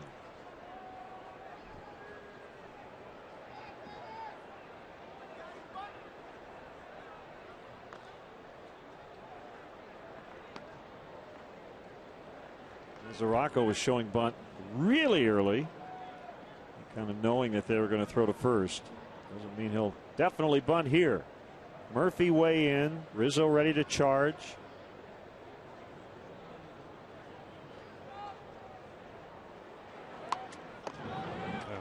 We're seeing a bunting clinic here tonight.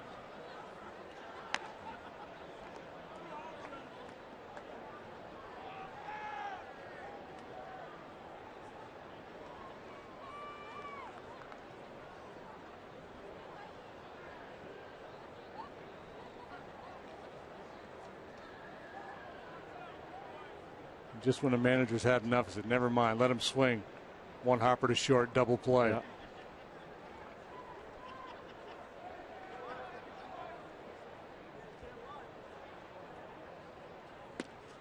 Gets by. That's big.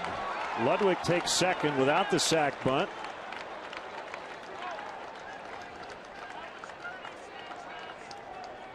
A wild pitch on Sanchez. Second one of the night.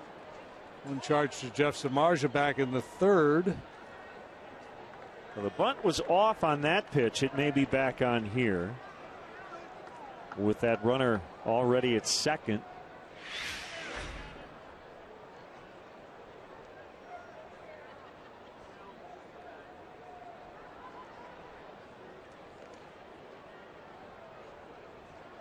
He's been swinging the bat pretty well lately. I'd have him swinging.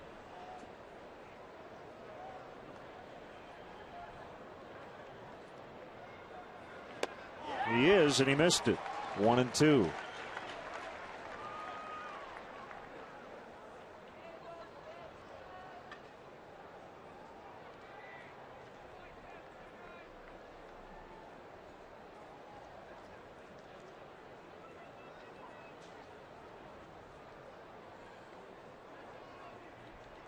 Ludwig out there at second base, taking inventory, finding out where everybody's playing, how deep the outfielders are, and they're shallow. Play by Navarro. Ludwig could have ended up at third. Already one wild pitch in this sequence.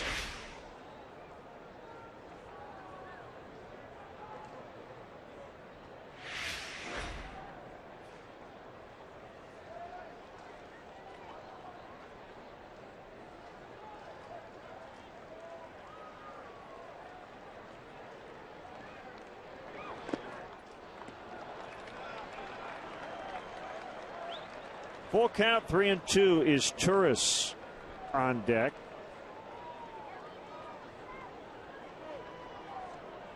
As Zarocco reaches on a walk, his Turris probably will bunt.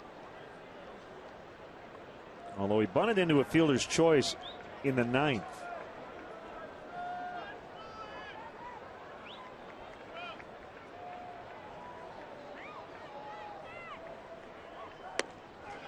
He does walk. That's two of them here in the 11th. Yeah, back to the well too many times with that sweeping breaking ball off the outside corner. Had they established fastball command, throwing a strike or two in, they might have gotten him to chase. I think Dale's real happy right now. There's nobody in the bullpen. This is just a visit by the manager. Yeah, and how to defend this bunt from Izturis. Sanchez, in his defense, has not been out there very much, so understandable that he'd be a little rusty.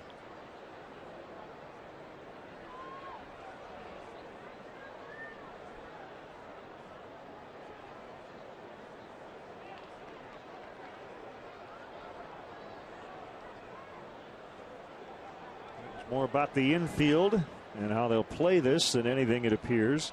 So here's Izturis. Pretty hard bunt back. Or rather, the bunt was picked up by Navarro and thrown to second in the 9th inning. In his last sacrifice attempt. Izturis will try to get Murphy to make the play most likely.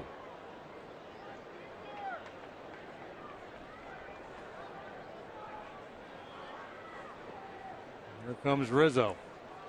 Wheel play. Pitch is high, so that means Castro heading over to third. Yeah, here's the wheel play. Both corners crash. Castro's responsibility is third base. This is all about nailing the lead runner, Ryan Ludwig, the potential winning run. Opens up a lot of holes on that infield. If Izturis wants to pull the bat back and try to slap one through that wide open infield, that would be an option. So you try to hold your ground as long as possible. And he swings and misses. I think a veteran guy like Izturis who's got a reputation of being a pretty good handler of the bat. Normally, you know, he will be told, look, if they got the wheel on, they're moving. You've got the green light to pull it back and try to slap it through the infield. A chopper to third. Gets by Murphy. Everybody's safe. I thought I heard Navarro say 3. I'm not so sure they would have had a play over there, but they definitely wanted to get an out somewhere and could not. Yeah, I think there's a situation here where you're selling out, and Navarro definitely was yelling 3.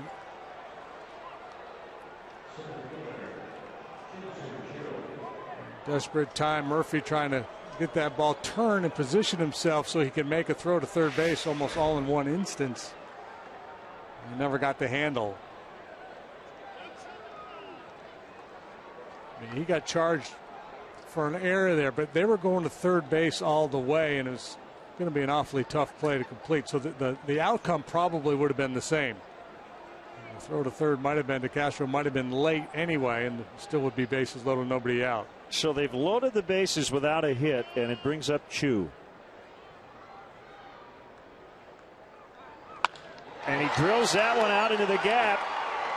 And the Reds are going to get a couple. Ludwig, Mesoraco, and it's now 6-4 Cincy.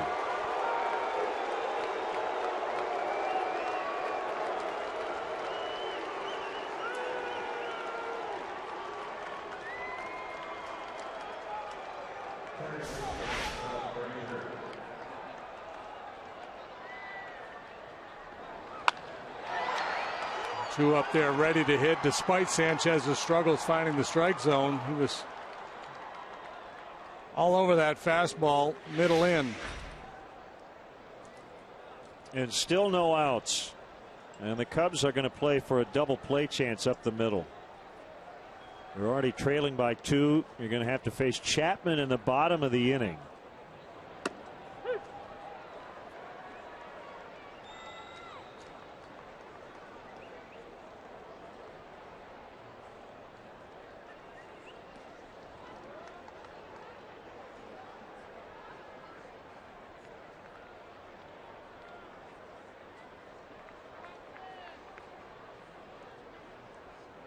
The 0-1.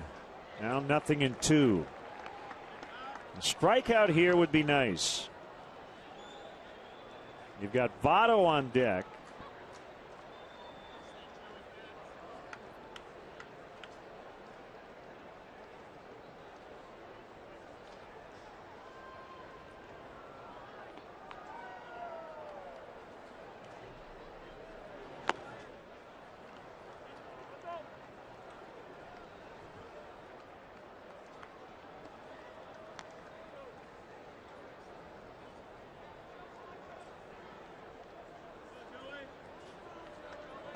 4 walks the Reds have taken tonight have ultimately resulted in runs. 1 in the first, 1 in the third, 2 in the 11th.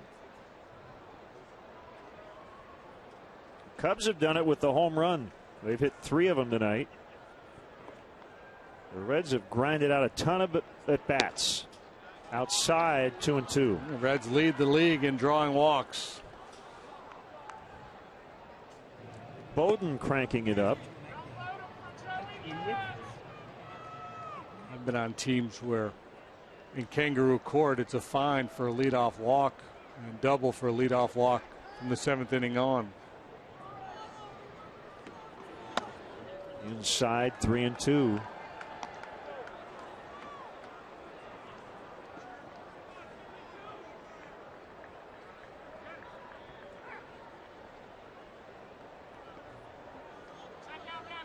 Now Castro and Barney will come in.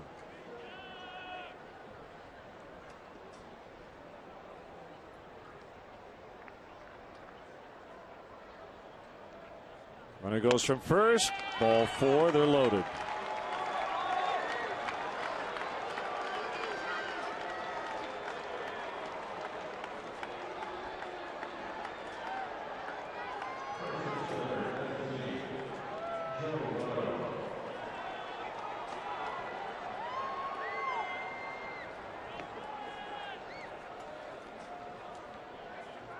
Two in, bases juiced. Here comes Votto and then Phillips. Talk about from the fire to the frying pan.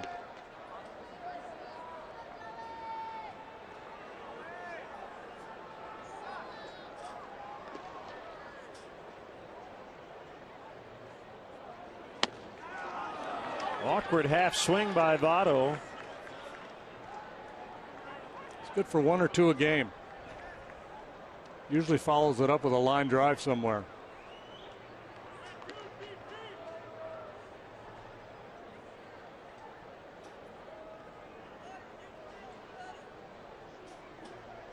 The 0-1 is outside.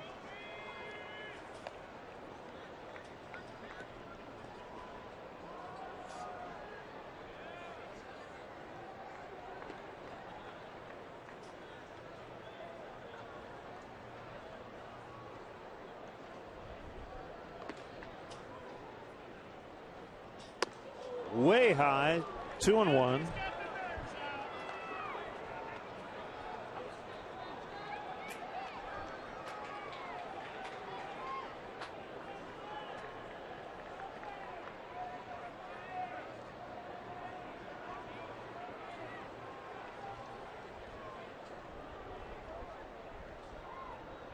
Trouble from the outset here for Sanchez in the 11th. And Votto pops it foul. Third base side out of play. 2-2.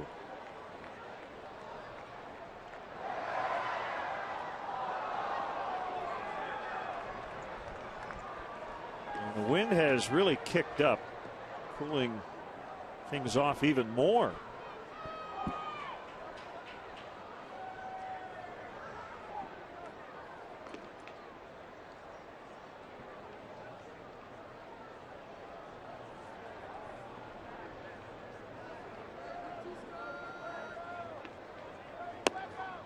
Three and 2. I don't want to get too personal. This is the most clothes I've ever worn in August, I think, in my entire life.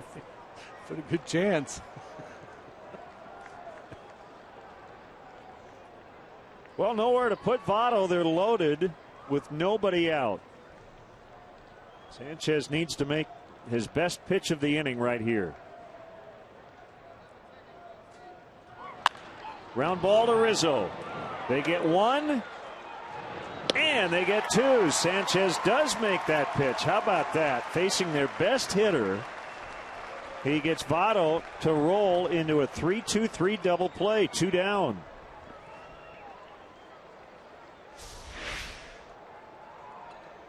Couldn't have drawn it up any better. Sharply hit, and that really sets things up. Rizzo quickly home. It buys Navarro all kinds of time to slide out into the infield and make that return throw to first base.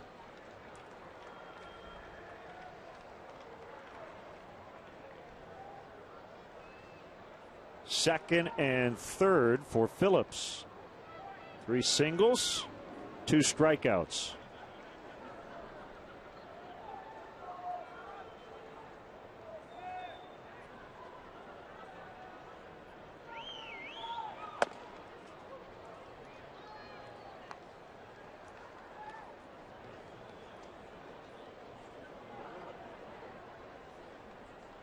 Kevin Gregg dusted him off with 3 pitches last inning.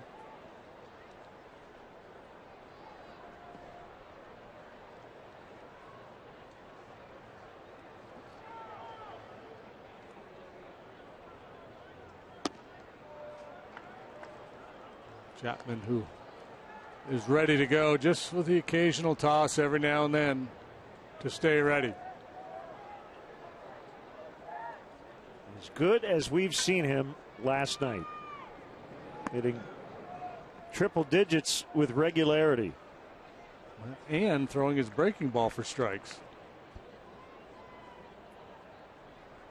Sanchez is 2-0, 2-1.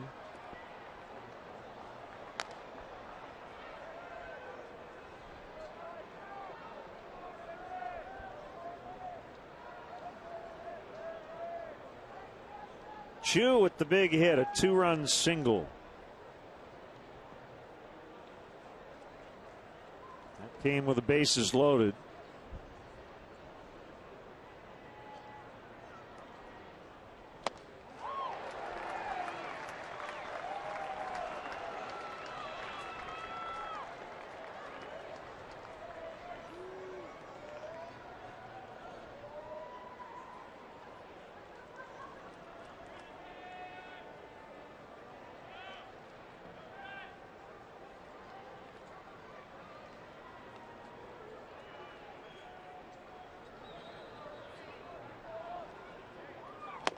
Swing and a miss to end the inning.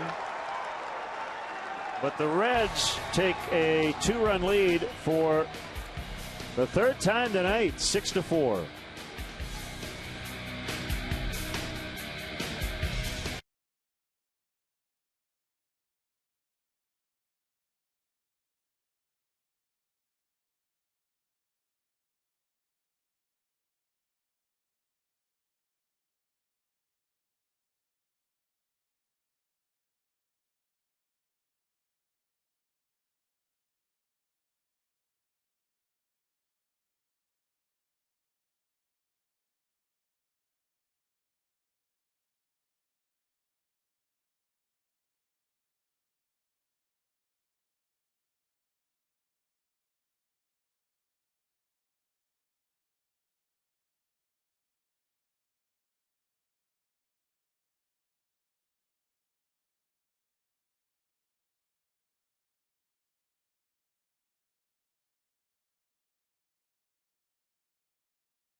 Bottom half of the 11th, down 2 and having to contend with this guy here, the Cuban Missile Crisis. Chapman, the big lefty, 3-4 with a 2.85 ERA, 28 saves and 32 tries. Strikeout numbers, 83 strikeouts and just 47 in the 3rd innings of work.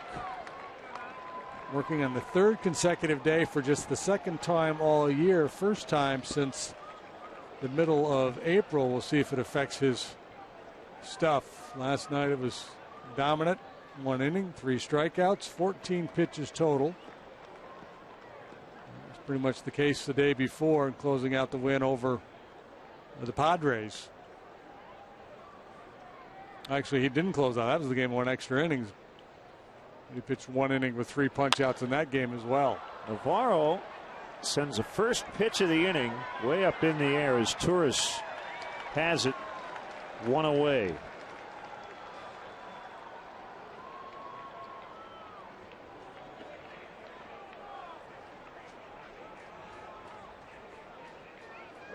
Castillo will hit for Sherholtz. Remington in a very good stretch offensively.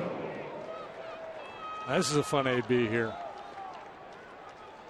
Sit around all night, come off the bench to try to do something against this guy.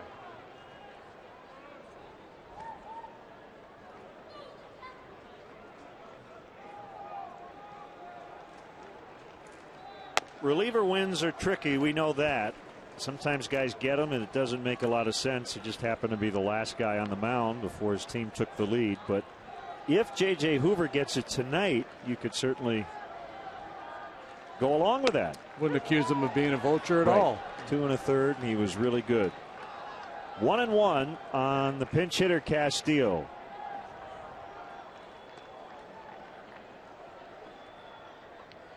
Well, if you're looking for a silver lining, there's no way Dusty Baker will use Chapman tomorrow. That's all I got. Okay. That is silver.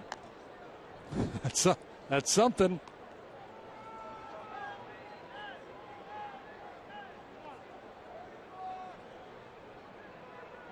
So not using him tomorrow and him giving up 3 runs here, that would be gold lining, That'd right? be gold, yeah.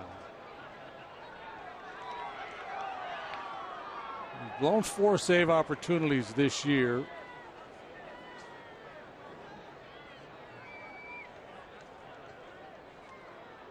Two of them in back-to-back outings back in May against Miami and then Philly. The one in Philly was the one where they you ate all the pastries. Brought them all the box full of pastries before the game. Swing and a miss. Strike 3. 2 outs.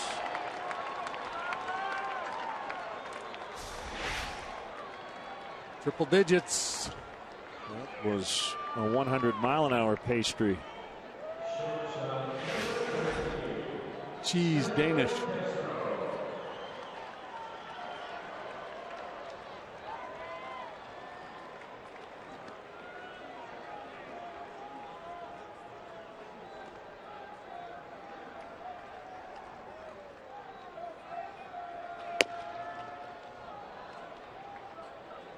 Reds an out away from continuing their Wrigley Field magic, trying to make it 14 of the last 15 in this ballpark.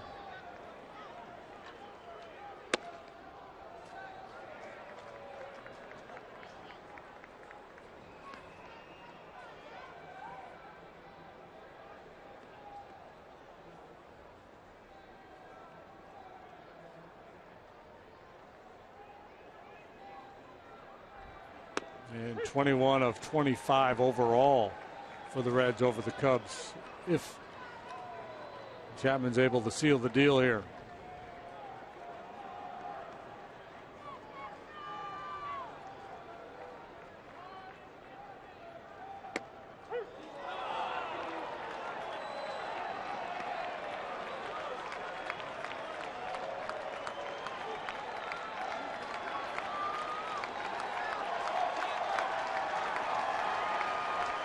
Two balls, 2 strikes. A kick, the pitch on the ground. Going to be a tough play for Frazier. He makes it.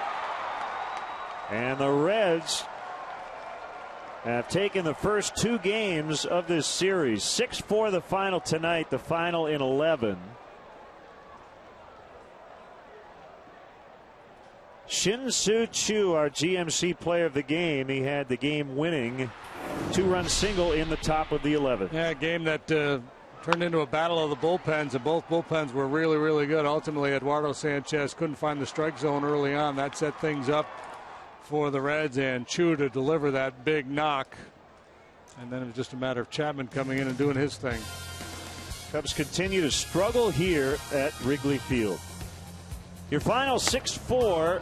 The Reds with the win. We're back with you on CSN Friday, 2:30 for the pregame. The Cardinals and Cubs at 3 to start the weekend. Stay with us. Up next, Blue Cross Blue Shield Cubs postgame live.